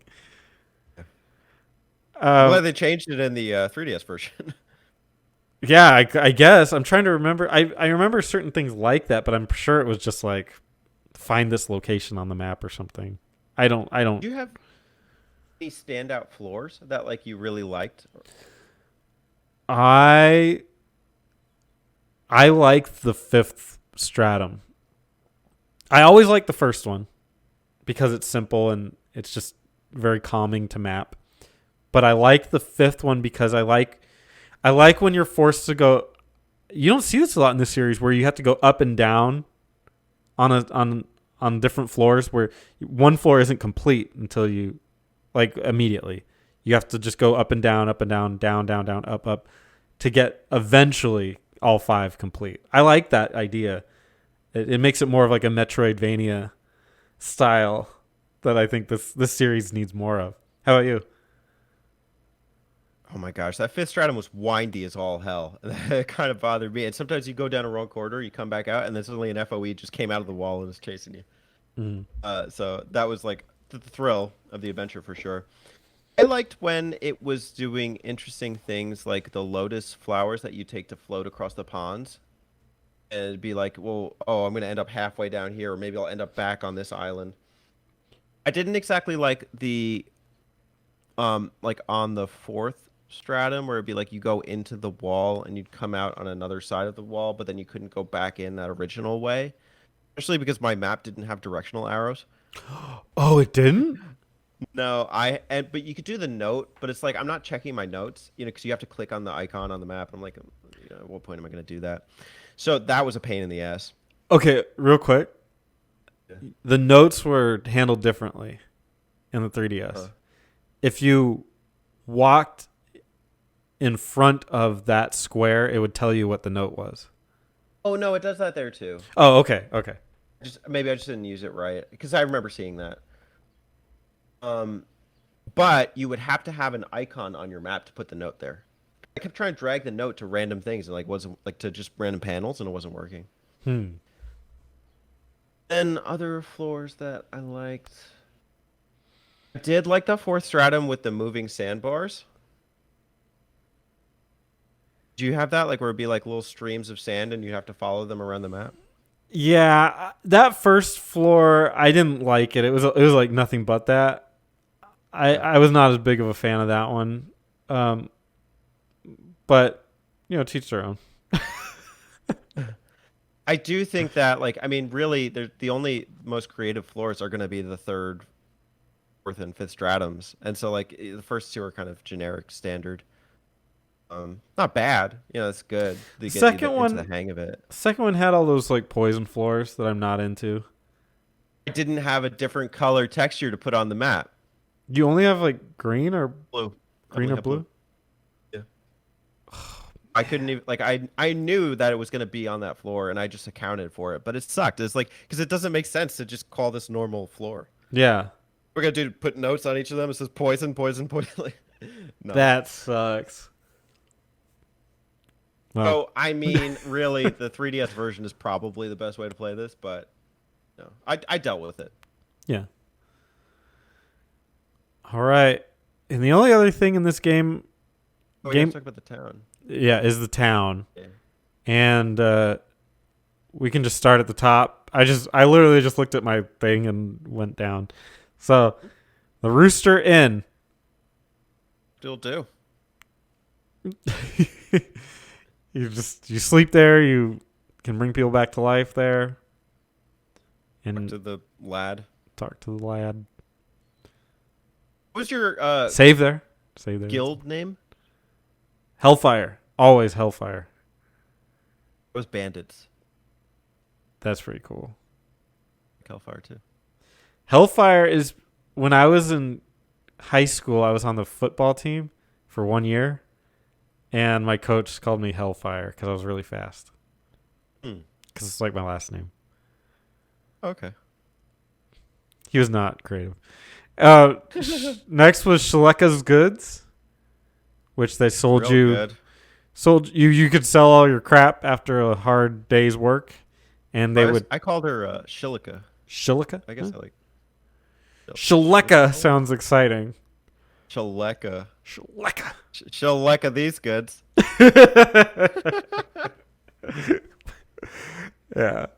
And then you can, when you sell things to her, you alluded to it, but the materials you get or you sell to her, she can use to make new items.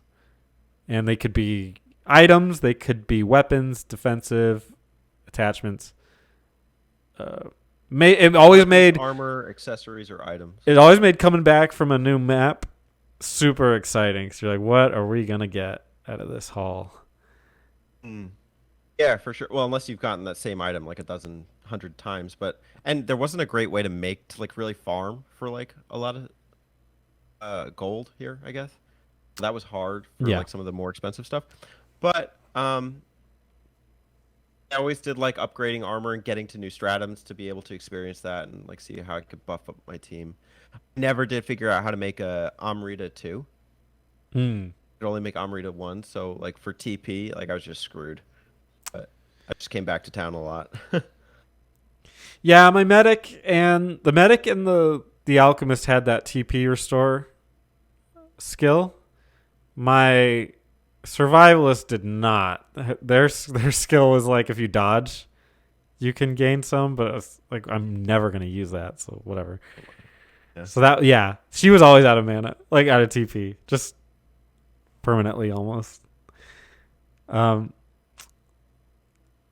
They do more with that stuff later, but for now, it's the Shaleka's stuff is pretty good. So in the 3DS version, we had a place called Fire. It's just called Fire.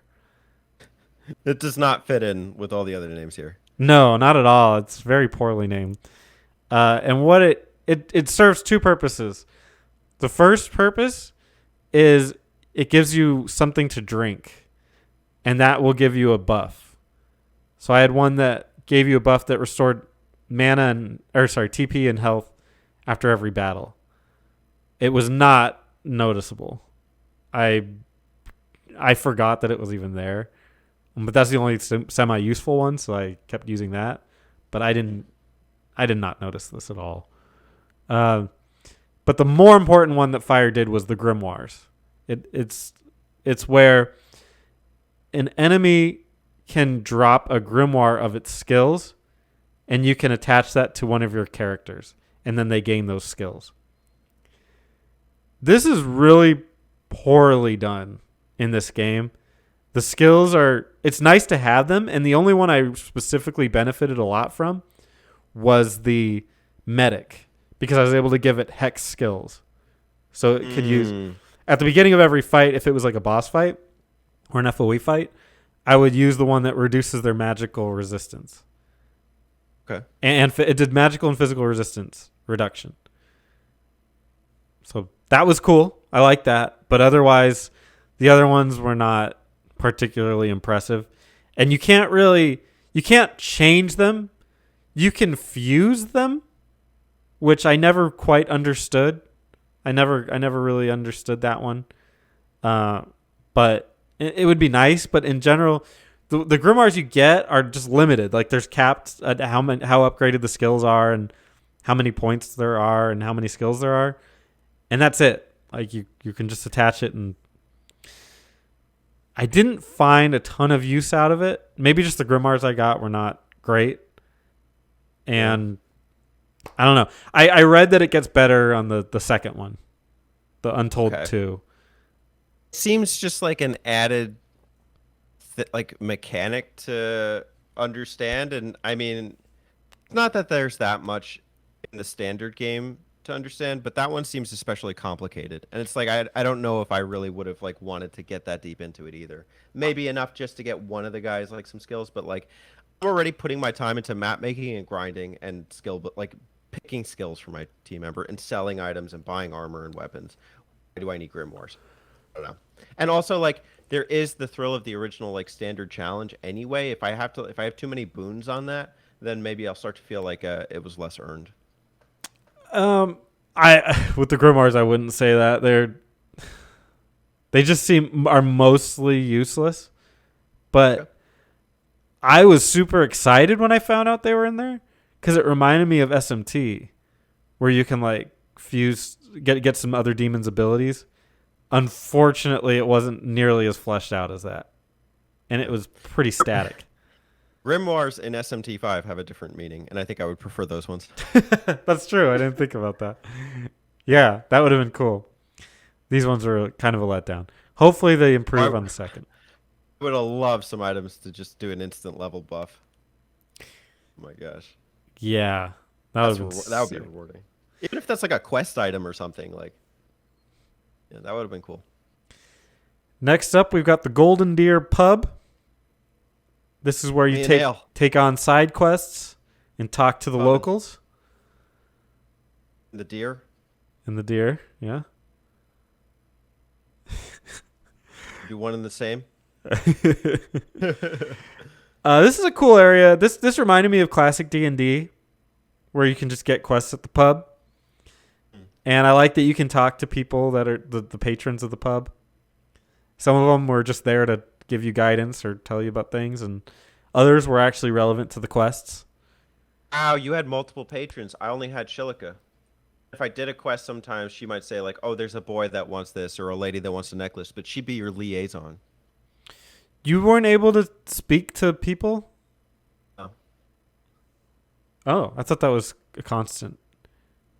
2007. No patrons in 2007. That's a bummer. Yeah, they would. Sometimes she'd have quests though where it'd be like, oh, she was trying to make a bone flail, so get her bone flail, and you tell her the items that she got.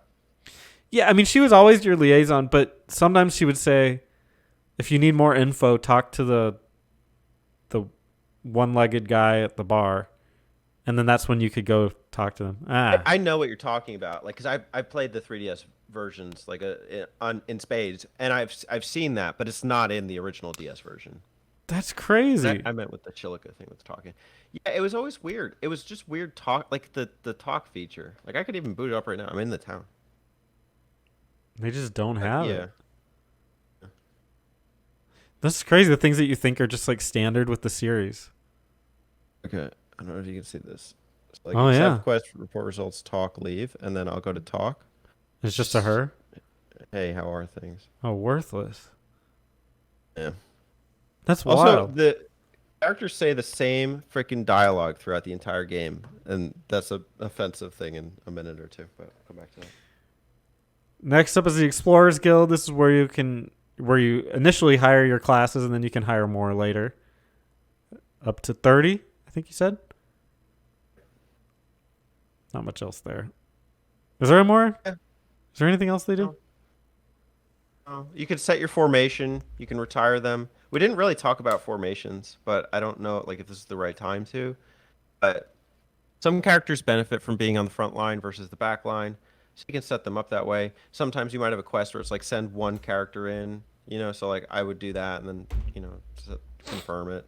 Yeah. But really, not much else. I think I made a total of 10 characters, and I did like I could see why like especially with post game you might need different style characters, but for the most part you just make your party and stick with it. Mm-hmm. Let's see what else we got. Rada Hall. That's where you get your main quests. And your codex. Your codex. And then the forest entrance is just where you do the meat and potatoes. You can either enter the labyrinth or go to any geomagnetic field. And I guess in your version you could teleport to stairs. Technically not from the forest entrance, but you could literally just go to whatever and then teleport. The things about that are just so flawed from a gameplay perspective. It's they're not big, but it's just irksome to see it done that way. Doesn't make any sense. All right, you're gonna hit on the post game, or did you want to do something about the dialogue? Gosh, what have I done? Hold on a second. I want to do something about the dialogue. You're about to say that the dialogue had there's some offensive. Oh, I guess in Rada Hall it was just like it was weird because he always said the same thing. Like the message didn't make sense. It was like here at Rada Hall, we pride ourselves in this, but really you're supposed to be finding about missions and like going deeper. And then like the chieftain just became like you found out he's betrayed the town or whatever, and he's still saying here at Rada Hall we feel that it's just it doesn't fit. So a little room for development there. Yeah. It's a nitpick. All right, and then the post game. I did not touch it, but you said that you dabbled in it. What do you know about the post game? I dabbled in it momentarily. So after taking down Etria, you can unlock a hidden sixth stratum. It's not very well hidden because it's right there. You can find it. And once I was there, like a very like I don't even remember the name of it. Hold on, let me see if I can pull it up. It's kind of like a dark world, kind of like hellish kind of landscape. It kind of reminds me of like inside Jabu Jabu's belly from Ocarina of Time, what the insides look like. It's Yeah. called Claret Hollows. I guess it's kind of hellish. So if you step on a random square, it can teleport you somewhere else on the map. Mm. So I actually was trying to get back to like I had to walk to the part of the map where the save stratum was, and I didn't get there because I teleported somewhere else. And then I took on like there were the enemies there were so insanely specific about what you had to do to take them down that I couldn't take down the FOE on that level despite having just taken down the end game boss. And it was bizarre to me. So I had to go warp back and then come back and then go to the stratum And I'll talk to you a little bit about some of the differences with some of them. So like there were two kill claw crab looking things, and the only member of my party that did any sort of significant damage beyond 4. Okay, a normal amount of damage at this point in the game is probably like 300, 200. All of my party members were doing 4 with every moveset that they had, except for Wow. my alchemist, and he used Volt. But he used Fire, which was the thing that I leveled up, is still doing like 4 damage. Oh So I only had no. one party member that could do any sort of significant damage, and my Volt was barely leveled up as level 100. So I was like, screw that. I'm not gonna like babble around too much. The other was an FOE that I encountered. Do you remember those like tortoise looking things that were huge and on like the third stratum, and like they were just defensive tanks around the No. ant area? Oh, the ant area? Third. Around Yeah. there. These big tortoises, Yeah, I think so. 11th floor. They're tanks, and like so. Okay, I was doing my normal amount of damage, but it was just a tiny sliver, and I was almost out of TP, and like I had not even taken this guy down to half health. I was like, if this is the 26th floor, and I have to get to the 30th floor to fully tackle this post game, and if I have to completely rebuild my team in order to like have any fighting chance, I don't have the mental stamina for that right now because I would need to like just make a new team. And at this stage in the game, to do that would be insane. I could probably do it pretty fast. I could probably build a nice alchemist or a bolt alchemist, another Landsknecht that has like, the thunder attack or whatever. But is that worth it at this point? I don't know. Probably not. Well, and like the next floor could be the opposite. Sure. Yeah. I mean, maybe that's the beauty of it or the fun of it to some people is like, okay, now I get to like really dabble in the guild house and like remake character classes. But is that fair? I don't know. I think that's a little unfair. Yep. Unfair that I invested so much and then at this point it's useless. Yeah. Granted, it's in the post game. I'm not that mad about it because I was able to clear the main game without having to do any drastic changes aside from one character swap. But I don't know if it's important to me to do right now. Nope. That's all post game content for me is almost always a no, including Dragon Quest. I just don't. I feel like the story they usually tell to the credits are worth it, and I find that a lot of post game stuff isn't done with the same care, and is done more with like difficulty in mind as opposed to actual quality. So But yeah. I'm just not interested in that. Definitely got that vibe from Dragon Quest V. Like I felt like the main game was enough. I didn't feel like, and it was just a bonus dungeon. It was just kind of like a shoehorn or kind of like a cameo, I guess. Did you feel that the main game was worth it for the first Etrian Odyssey? Oh yeah, yeah. It wraps itself up in a nice package. Again, I wish story was more of a focus if they cared that much at the end, but otherwise, it was rewarding. So I was happy with it. What? How many hours did you end up playing? Does it say? We'll tell you when we talk about differences. Oh, okay. I'm trying to see. I don't even know if it's Does telling it me. not say it in yours either? I don't see it. I can't see my play log. Let me.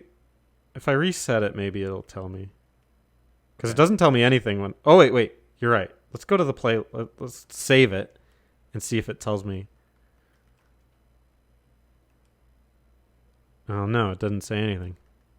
Oh, so the 3DS version doesn't do it either. You can't see how many hours you've played in the game. That's bizarre. I've never played an RPG that never told me how long I had played for. Okay, what if I close it and then reopen it and then try to select my file?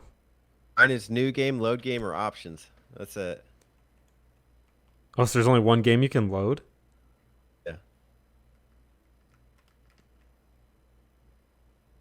You're right. I have no idea.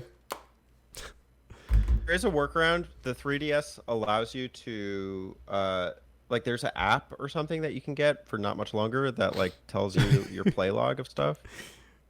But I don't have it on my new 2DS for some reason, so I can't tell you. Shit. It's probably about 40 hours. That's probably the average. Yep. Started this, what, like a month ago? Something like that. Okay. That's a good time. All right, let's talk about the legacy of Etrian Odyssey. its place. Let's talk about its place as an RPG series for DS and 3DS systems. I'm of two minds on this because, to me, it is like the poster child DS RPG slash 3DS RPG. It's like the what as soon as I think of like name something that's very specific to DS and 3DS that stands out, and it's this. Kirby Canvas Curse. Well,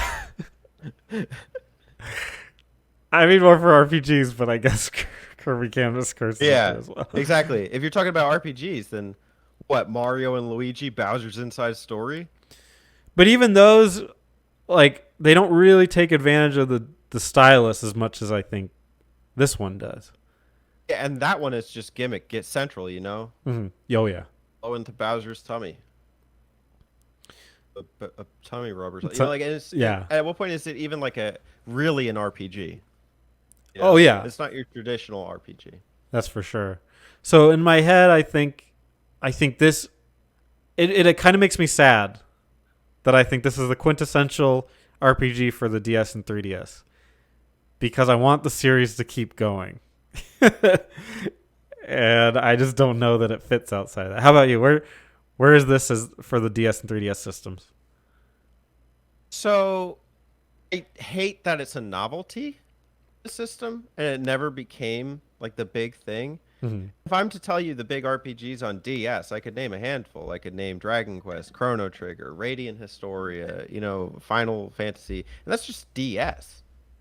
There's actually a handful. On 3DS, there's even, you know, a decent number. Like there's Dragon Quest, Shin Megami Tensei, SMT on the DS, you know.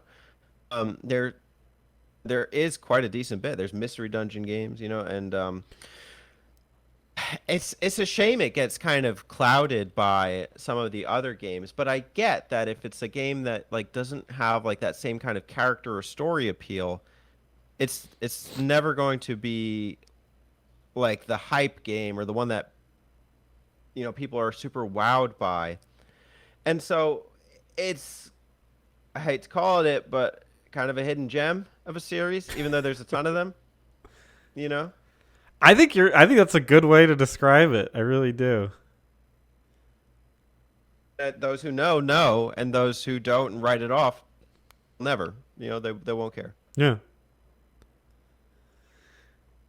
To me, it's even like that kind of quintessential handheld game that you just play and like you know while you're doing something else. You actually the story is really not that complicated, so it's like I don't even mind if I like miss out on something somebody says because I get the gist of it. Mm-hmm. You know, deeper in the labyrinth. There's a secret of the labyrinth. You know, like don't go too deep into the labyrinth. Nobody's gone to this part of the labyrinth. Oh my gosh, you made it to this part of the labyrinth. Oh my gosh, sneakers. The sneakers make sense. Well, we alluded to it. There are many future installments of this, which is mind-boggling. There's 2, 3. Was 3 on the 3DS? No, 3 is the only one that did not get a 3DS make. It's 3DS. So 3 was on the DS, and then 4 made it to the 3DS, and then 5 on the 3DS, and then Nexus on the 3DS. If you consider Nexus part of it, I do. I think Nexus just plays like the other ones. A ton of releases. You got some spin-offs, Persona Q, Etrian Mystery Dungeon. It's like, it's so weird to me because looking at the sales numbers, I don't know how any of this is justified. But maybe they were just cheap to make. Doesn't seem like it. It's been kind of this way because like Nocturne was not like particularly successful either, but you know it's like they spoke so fondly of it. Do you remember that? Yeah. Atlas is a weird company, man. They're like what all of us wish companies were more like, where they just like we'll release stuff that doesn't appeal to everybody, but the people that love it, that like it, love it. And We won't sacrifice our morals for it. Yeah, it's so random that they even exist. Like EA would never do any of this. If they would even bother trying with Etrian Odyssey, that would have been it. They would have been like, oh, 0.3 million units sold. Bye. Yeah. scratch it. Could argue that Atlas of the last 5 years, maybe not so much, with like more of like the dancing all night stuff and like the not like the even SMT5 to some degree is like not as polished as I think was expected. Hmm. They have a long lasting legacy of some like really, you know, big gems for the fans of the genre. Like it's a love letter to the RPG fans of old and new. They make it for both. Beautiful thing. That's the Kirby syndrome. I think I think the DS and 3DS era of Atlas is definitely, and the Atlas outside of they made good games outside of these games as well. So this time frame is like peak Atlas to me. And I know it sucks to say that because they were snatched up by Sega. And I don't think they make bad games. I still think they're a great company. But I think we can expect more of the mainstream focus as opposed to these. Like this game we learned was the guy just wanted to make it. He just wanted to make a fun RPG. And so they let him. It didn't sell very well, but somehow warranted a ton of extras. I don't know if you knew this either. This is kind of adds to the bizarre nature of all of this. The director of this game, or the designer of this game, left after this game. Like he does not continue this series. They just picked it up. They said, "Oh, we liked what you did. You're gone. We'll just keep making it." It's just kind of bizarre because it was just like his passion project, and now he's not even in it anymore. I think that's just such a weird situation. Mm. But The other thing that is wild too is like, I mean, I know I just bashed on them saying like, oh, they're more commercial now, but like Nexus came out in 2019. yeah, Persona Q2. At the end, like beyond the end of the 3DS. Persona It's done at Q2. that point. Persona Q2 is more to me. I mean, I love the game. I adore that game, but I could see why they would make that. Nexus is my question mark one. How that got approved. Like, who is this for? Yeah. Yeah, who's For Nexus them? for? Did they just make this for them? Like for the old guy? Like the, ah, yes, my poster child artwork, Yeah. Glad my spawn at Atlas are continuing my passion. Yeah. It's just like for fun. It's such a weird Atlas thing that you can't see very often in this industry. It's refreshing that it's there. Mystery Dungeon has like 5 series total that have ever branched into it. Dragon Quest, Final Fantasy, with the Chocobo, Pokemon, and Etrian. What is it like? Etrian is like the odd one out there. Now it makes total sense logically, but it's like also the one with like some of the least personality compared to some of those other ones. And that's the crazy part is that is the best Mystery Dungeon game I've played. Is the Etrian one. Because the classes are so well rounded. I've never finished any of the other ones. I've started Chocobo. I've started what's it called? Pokemon's. But yeah, the Pokemon ones are so bad. They're pretty bad.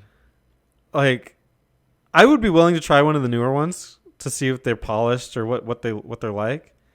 But in comparison to the Etrian one is this huge fleshed out RPG where all the characters are different and have tons of skills and feels deep. That's what I want. Pure gameplay. And that's kind of what Mystery Dungeon should be. Sheeran is also a really good one. It's just brutal. So that's the only hard part. Etrian feels more approachable. Yeah. I like way too much dialogue. I don't need to talk to fucking Snorlax. Oh, like, God. It's already putting me to sleep. Well, that's why I didn't want to play the story mode of this because I was afraid. My one complaint about Persona Q and 2 is the dialogue. There is so much fan service dialogue. It's just them because they got all the different characters talking to each other, and I get why they do that because they're trying to branch out. And yeah, I'm good too. So the remake. So I have a thing of differences between them. Oh, I thought I did.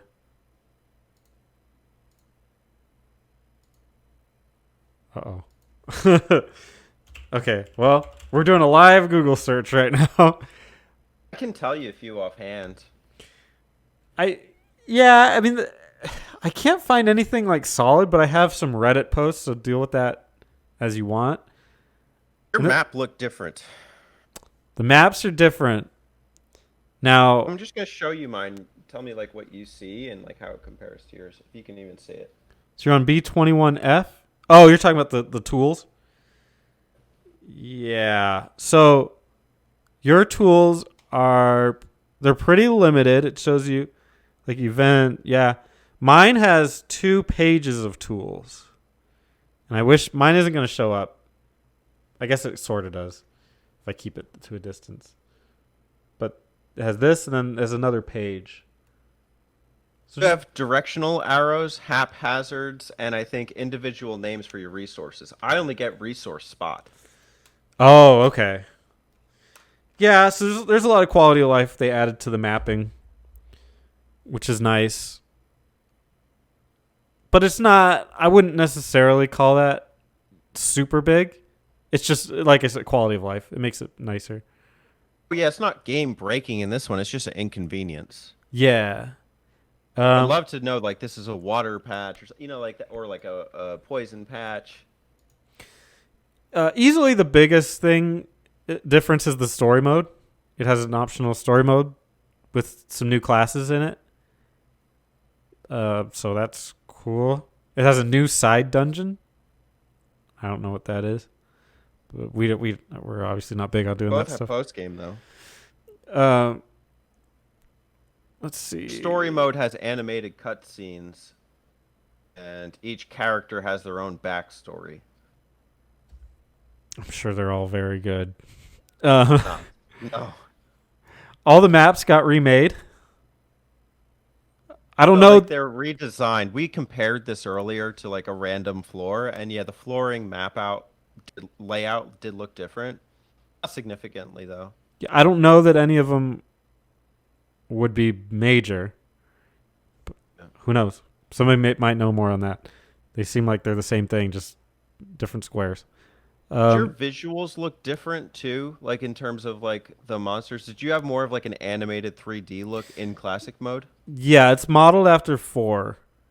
So everything's got Okay. like the 3D look. Got like cool animations and stuff. Mine is not. Mine is more kind of like just artwork on the screen. Monsters don't move. They're just like, I mean, sometimes you'll see them like shake a little bit if you attack them, and they'll start to fade. You can see some of your attacks on screen. Like if I used Inferno, you would see like the fire kind of like come down. If you see like laser, you'd see the sword slash down. Multi hit, you'd see like, poof, poof, poof, like for every arrow. Yeah. But it was cool. I like the DS artwork. The balancing has been altered. Did you see the actual model of the FOE on screen, or did you just see like a bright sun looking thing? You see the model. We see just a bright sun, so you don't even know what the FOE is. Oh wow. See, that actually affects the game. How funny. Weird. Yeah, but you can still run from the battles if you have to, but still, yeah. And so some of the balancing, and that would be really interesting to dig into the balancing stuff, because there appear to be a lot there going on there. Like my survivalist was worthless, and yours was Mine was not. Mine not was worthless. pretty damn good. But I had to buff survivalist a lot. I got a lot of like armor stuff. We had the same buffs on multi-hit, but like I had a legendary weapon, so like I don't know if it's really that different. I had Maybe. different skills that I didn't have. Like I didn't have analyze. I don't like I could check on my alchemist, but I don't think I could update that. Yeah. Yeah, no, it's only a sight, warp, and chop at the bottom after the attack skills. So there's a lot Maybe of you changes. got that through a grimoire. I had grimoires. I didn't have grimoires. Yeah, that's the last thing. This was not through Grimoire. They're so it appears that the classes are pretty different in that way. That would be an interesting one to dig into, because clearly some were nerfed and some were buffed and some were completely changed anyway. So that would probably be, to me, the biggest change, the most important one. Some people might like the story part. You said Provoke worked for you. It like did not work for me at all. And I think like even though there are some changes, you mentioned what you would have liked to see would be like a more transparent upgrade system. Like if you knew how much this was actually going to affect a skill if you invested into it, if Provoke was like, all right, 10% chance of like bringing you on screen. Yeah. Sometimes with like HP, it'd be like, okay, it's going to upgrade 50%, or TP will be like 30%. So that was nice. I liked knowing that. But, you know, a couple of the skills were pretty useless.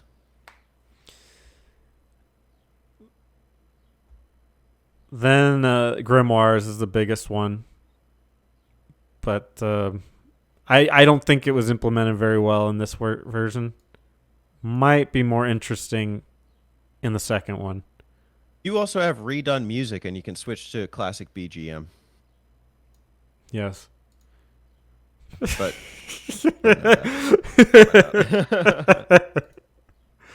apparently you have that voice exists. acting in the story mode. I think you do. Yeah, the only way I know that is that for the final boss I turned it on. I turned on the volume. Okay. I figured if they're going to give me anything interesting, it'd be there. So I don't know. I wasn't super impressed. Flame me if you want. Out there, don't listen to the music. How you want, man. It doesn't matter. It's not like the music is like I'm going and listening to a lot of this. Although the bar theme is a bop. The bar theme bop. Yeah. Let's Classic test pub. Let's test your bop ability. Okay. We're going to the Golden Deer pub. Play mine first. Okay. I can't hear it. Man, that mic is good at drowning out everything else because I can't hear it. Oh, there we go. There we go.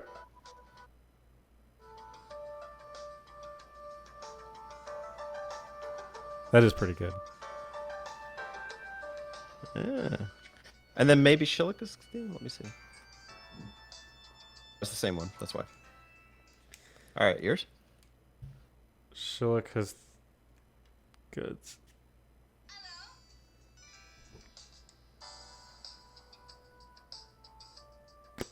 Hear nothing. Nothing. Oh. Just clamp down on it. Oh, there was a sound. No, your mic's not picking it up. Report back to me later. Reporting bopping back later. Future of the series. Wait. Did we need a remake? Oh, do we need one? Polygon trashed the Untold remake. They gave it a 6. That had already come out. The Untold felt like a step backwards. The addition of a story is kind of sacrosanct. The idea of Etrian Odyssey as a concept. Oh, it's more about exploration and imagination.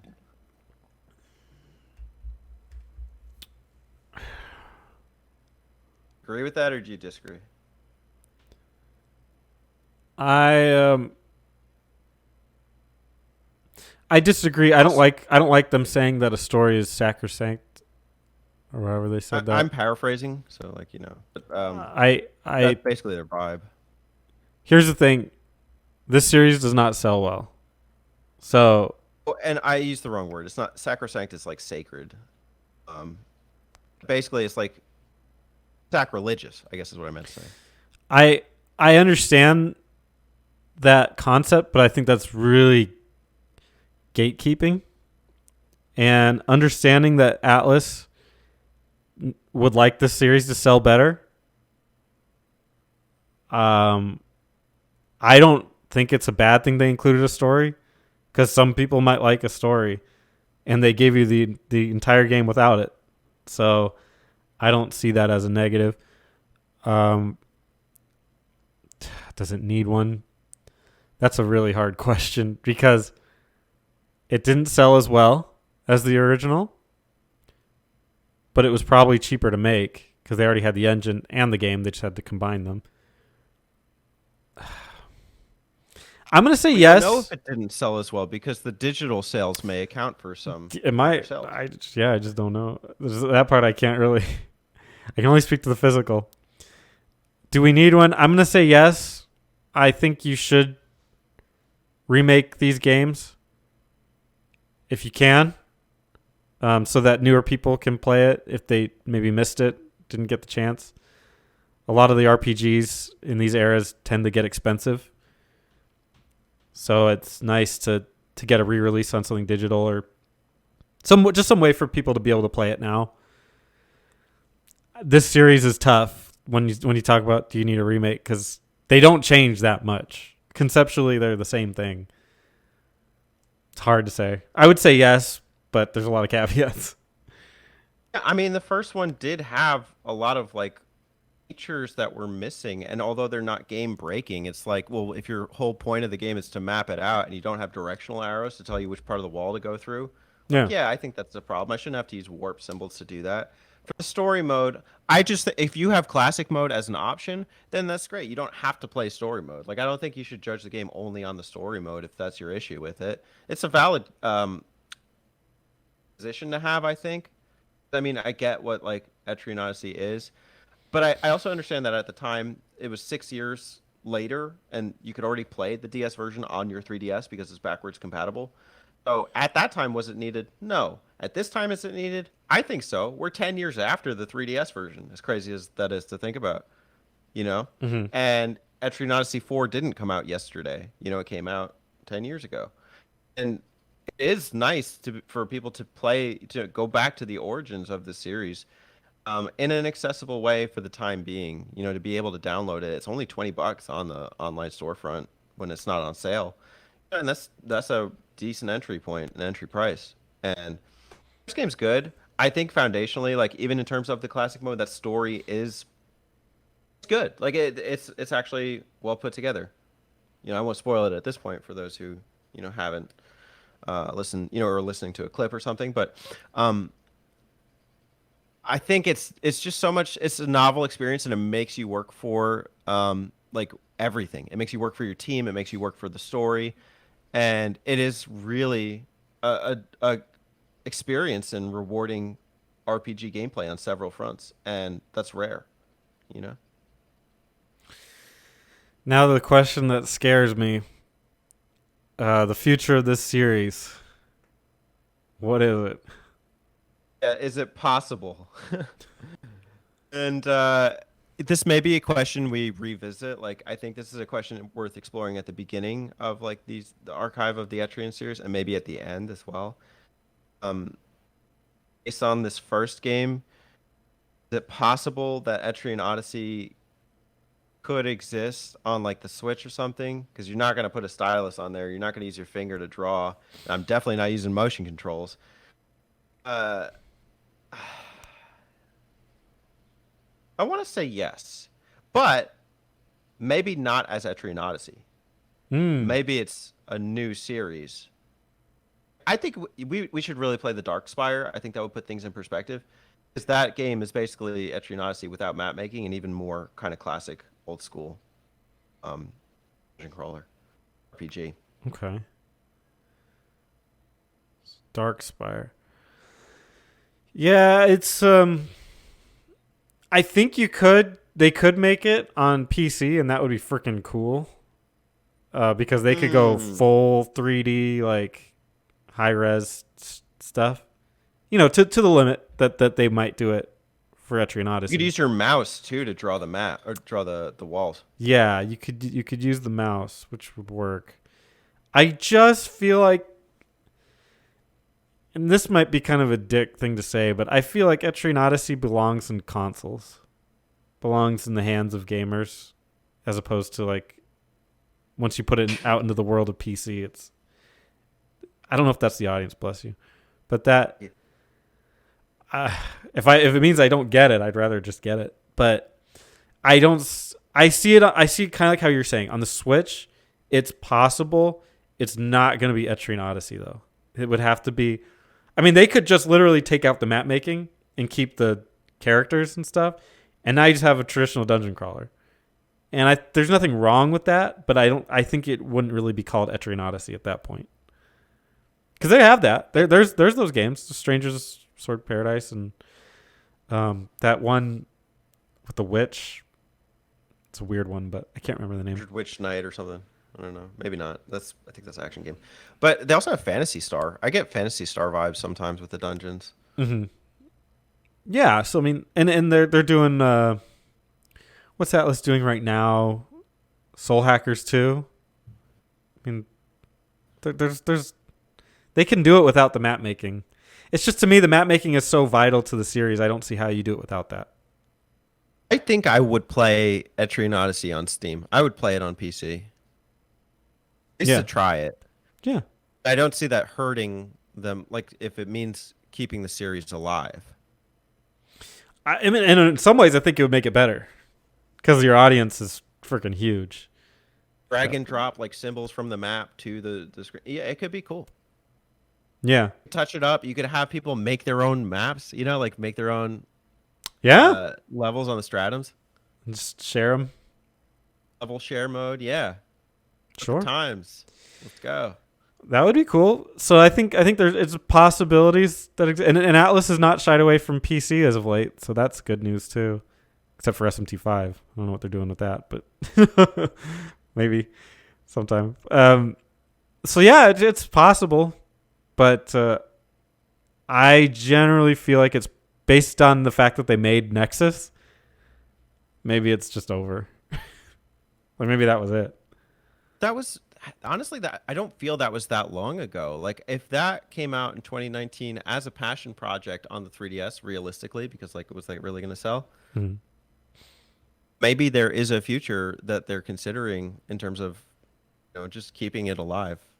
I think they should do it. If this is their approach, is to like do things for the gamers. And also, what? I even think that it has commercial potential on Steam. Forget it, man. Like they'll blow up. I think so too. I mean, yeah, and release it on. The sad part is that there's an irony to it because the 3DS the 3DS is weird because there's so many great RPGs and it's such like a hardcore RPG machine, but its market is like children. Like the most popular games on there are like Mario Kart and shit like that. But it's like this underground RPG machine. But then Switch has also turned into this RPG machine that people love for the RPGs, but Etrian Odyssey can't be on it because there's no drawing maps or anything. So there's a really like sad tragedy about this game. It should take off really well on the Switch, except it just physically can't. So I find that very sad. But maybe PC. I'm cool with it. I don't think Etrian. I think Etrian Odyssey can. I don't know the legal eyes. If there is some sort of contract between Atlas and Nintendo, but could it become a non-Nintendo associated RPG series? Absolutely, I think so. All right, we're at the end here.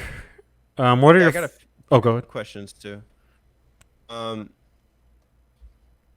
did you want to ask? My final thoughts? Just wait on that. Yeah. Go ahead. Okay. We kind of did this a little bit, but if you were to give somebody a beginner's guide to the Etrian Odyssey, either first game or series, what would be some of your pro strats? Okay, I would tell people to look at everything and learn how to trust yourself. So find a system of map making where you can rely on yourself, because it's so important that your map is accurate. And you missing out on like one detail can mess up your entire map and cost you hours of gameplay trying to find it again. I did that actually on the 5th stratum. So I should trust myself on that. But I missed one of the elevators. Like I didn't map it. So when later I needed to use it, I didn't even know it was there. And I was that cost me like 3 hours, but also made me farm. Anyway, Um, think very, very carefully about your upgrades, like your when you level up your thing. And don't think you have to go high first. You can go to certain points where it doesn't cost you any more mana, or sorry, TP. Um, so you might want to stick to those until you've made it a little bit further in the game, so it doesn't cost you as much TP. Because the trade off might not be worth it, even though because I think a lot of games you think, oh, I'll just max it all the way to the top. You don't have to do that immediately. You can take your time with some of that. So that's another thing I would tell people. What about you? What are some tips? I think I would really focus on the team building and say to experiment. And if you mess up a little bit, be okay with some failure. Like, don't feel like you have to reinvent a character from scratch because you put one skill point in a useless skill. You could just say, okay, well, I'll just make a better choice the next time. And also, think like part of the experimentation too is failing and actually getting a game over and seeing what your limits are. Okay, this FOE did just wipe my ass, so like maybe I need to like or kick my ass. It didn't wipe it, that'd be too kind. But I think I think if you know that you got your ass kicked by an FOE and you weren't even close, okay, you got to do a little bit of grinding. Maybe get some better armor. Maybe level up a little bit. Maybe put some new HP, like put some into HP or something.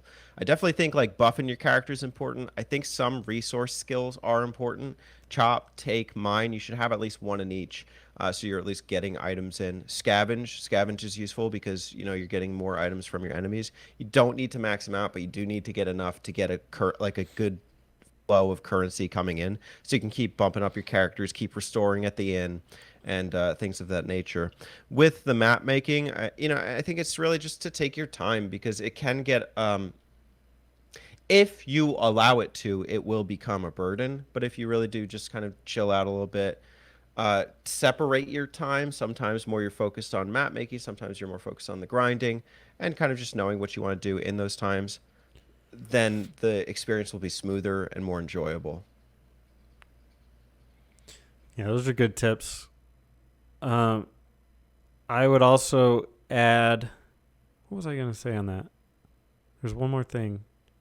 Shit. When you get old like me, Yeah. your brain just goes. Fuck, what was it? Something with the party members, map making. It's gone. It was there and then it's gone. Oh no. I had a good tip for you beginners. And now it's gone. Bring a medic. Can't do it without one. Maybe you could, but I wouldn't. I wouldn't. Torture yourself. Yeah. Don't make a Ronin. Oh, I know what I was gonna do.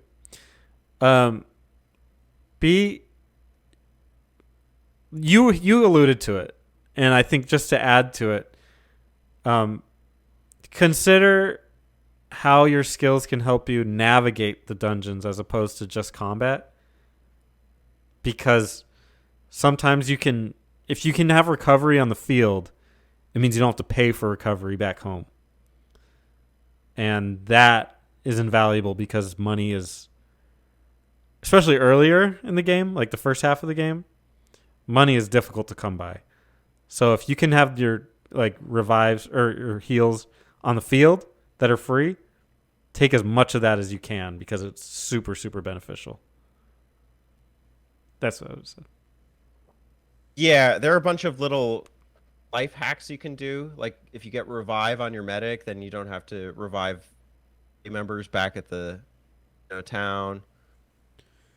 Or, if you take one party member out to battle and then you just restore TP on them, you don't restore for the whole party. Those are helpful. I really do think patience is a virtue here. Don't try and rush through this game because you probably will get burned out at that point. You can do like a floor night, a floor every other night. You'll finish the game in a month. I think the first one is well paced. Some of these other later ones are a bit longer, and maybe that could be daunting as far as a place to start. I think the first one is actually a decent place to start, but more on our final thoughts later. Mm-hmm. Oh, I like this question that you put in here. What did you watch / listen to while playing?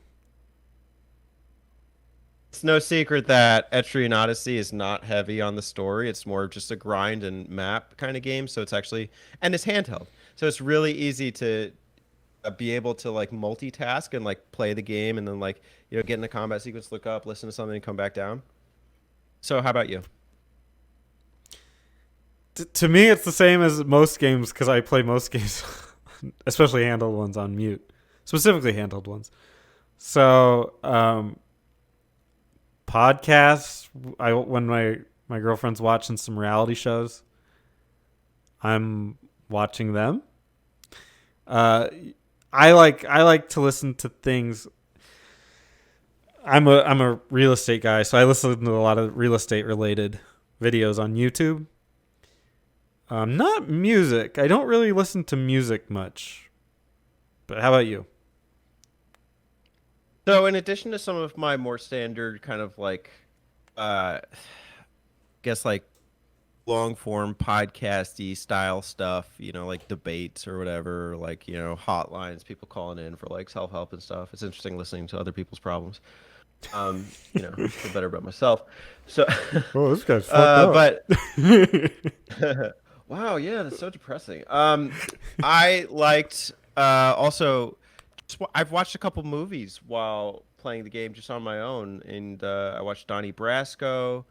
I watched Blow, so a couple Johnny Depp films there, and then I watched Full Metal Jacket, and so those were a couple movies I put on while playing. I watched some K drama, and I mean, I find that I don't watch a lot of movies on my own, and so like it's actually kind of cool to just like have something on and be able to play at the same time because like I find like it's not I don't have an ADHD brain, like I don't tend to get distracted, although I think things just generally are distracting with all of our devices, nowadays. And so it is nice to be able to kind of both and don't feel like I have to just sit and watch like a movie in the same way that I used to. I could do both things at once. I think if it is just Etrian Odyssey, just the music, sometimes I did play with just the music, and I was okay with that. But it really was kind of the perfect game to feel productive in playing and also like doing and listening to something else. Yeah, yeah, it's perfect for me. Anything where you have to farm, do a lot of farming, I'm down because I can listen to things while I'm doing it, and it makes it better.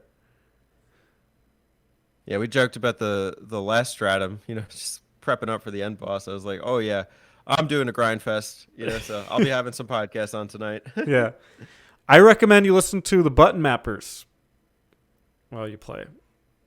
It's a good one. Let's listen to some Turbo Dojo, Turbo Dojo, yeah. KFC cast, KFG. Kentucky Fried Gamers. Those are our picks. Yeah, yeah, some classics. What's your most memorable moment? I think the first boss finally beating Fenrir, I really felt like it was earned at that point.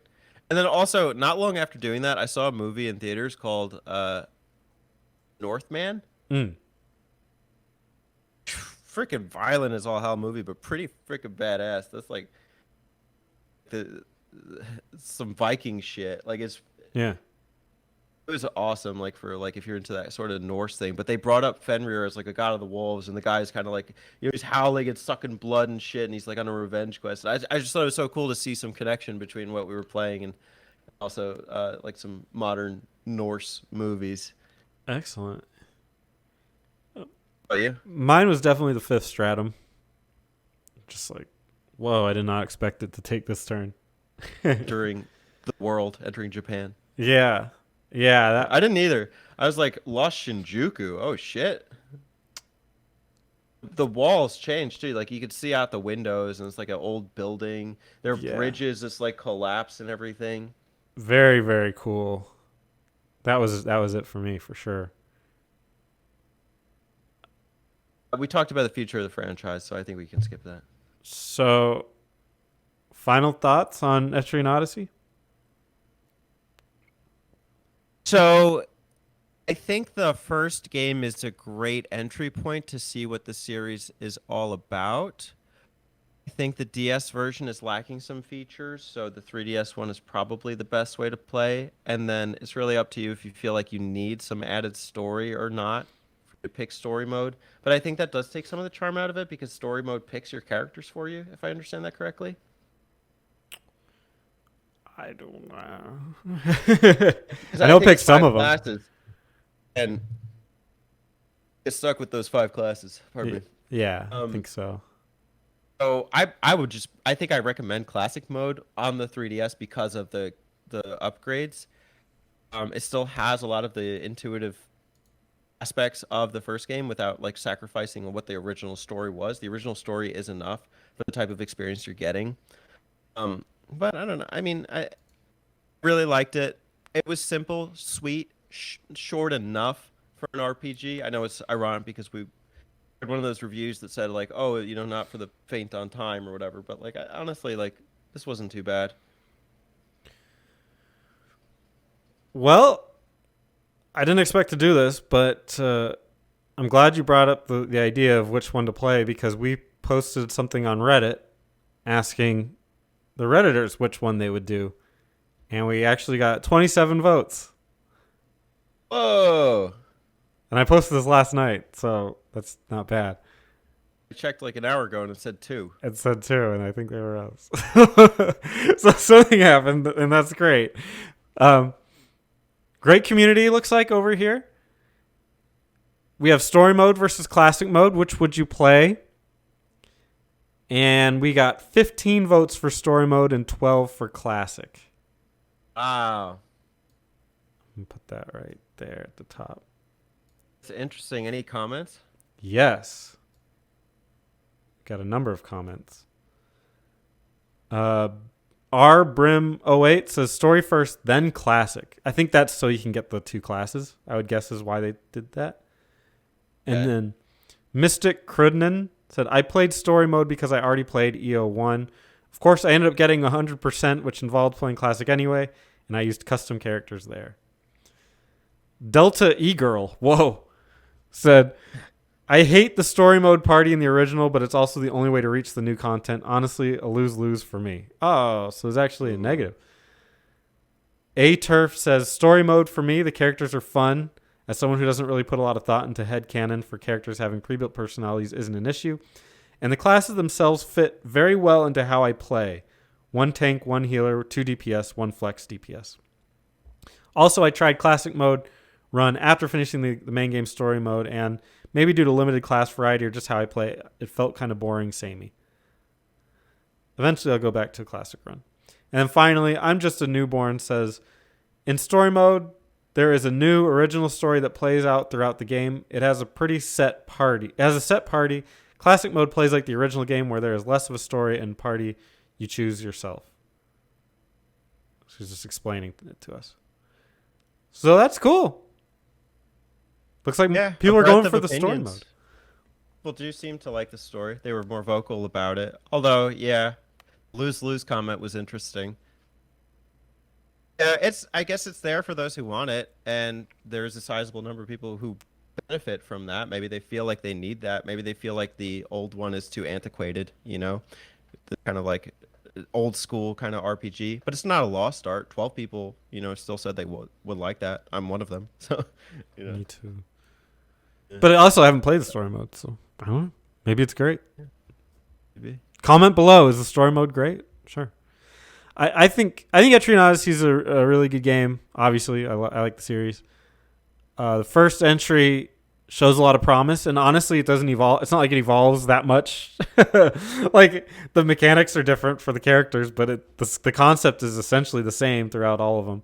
I think 3 and 4, maybe 2. I can't remember. They do some extra content outside of maps that I think are interesting. Although I think overall maybe take away from the point of the game.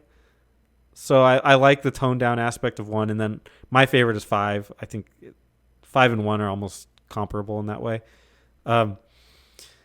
But no, I love the series, and any entry you play is going to be great. It just depends on certain small bits of it. So happy you enjoyed it. Happy you played it.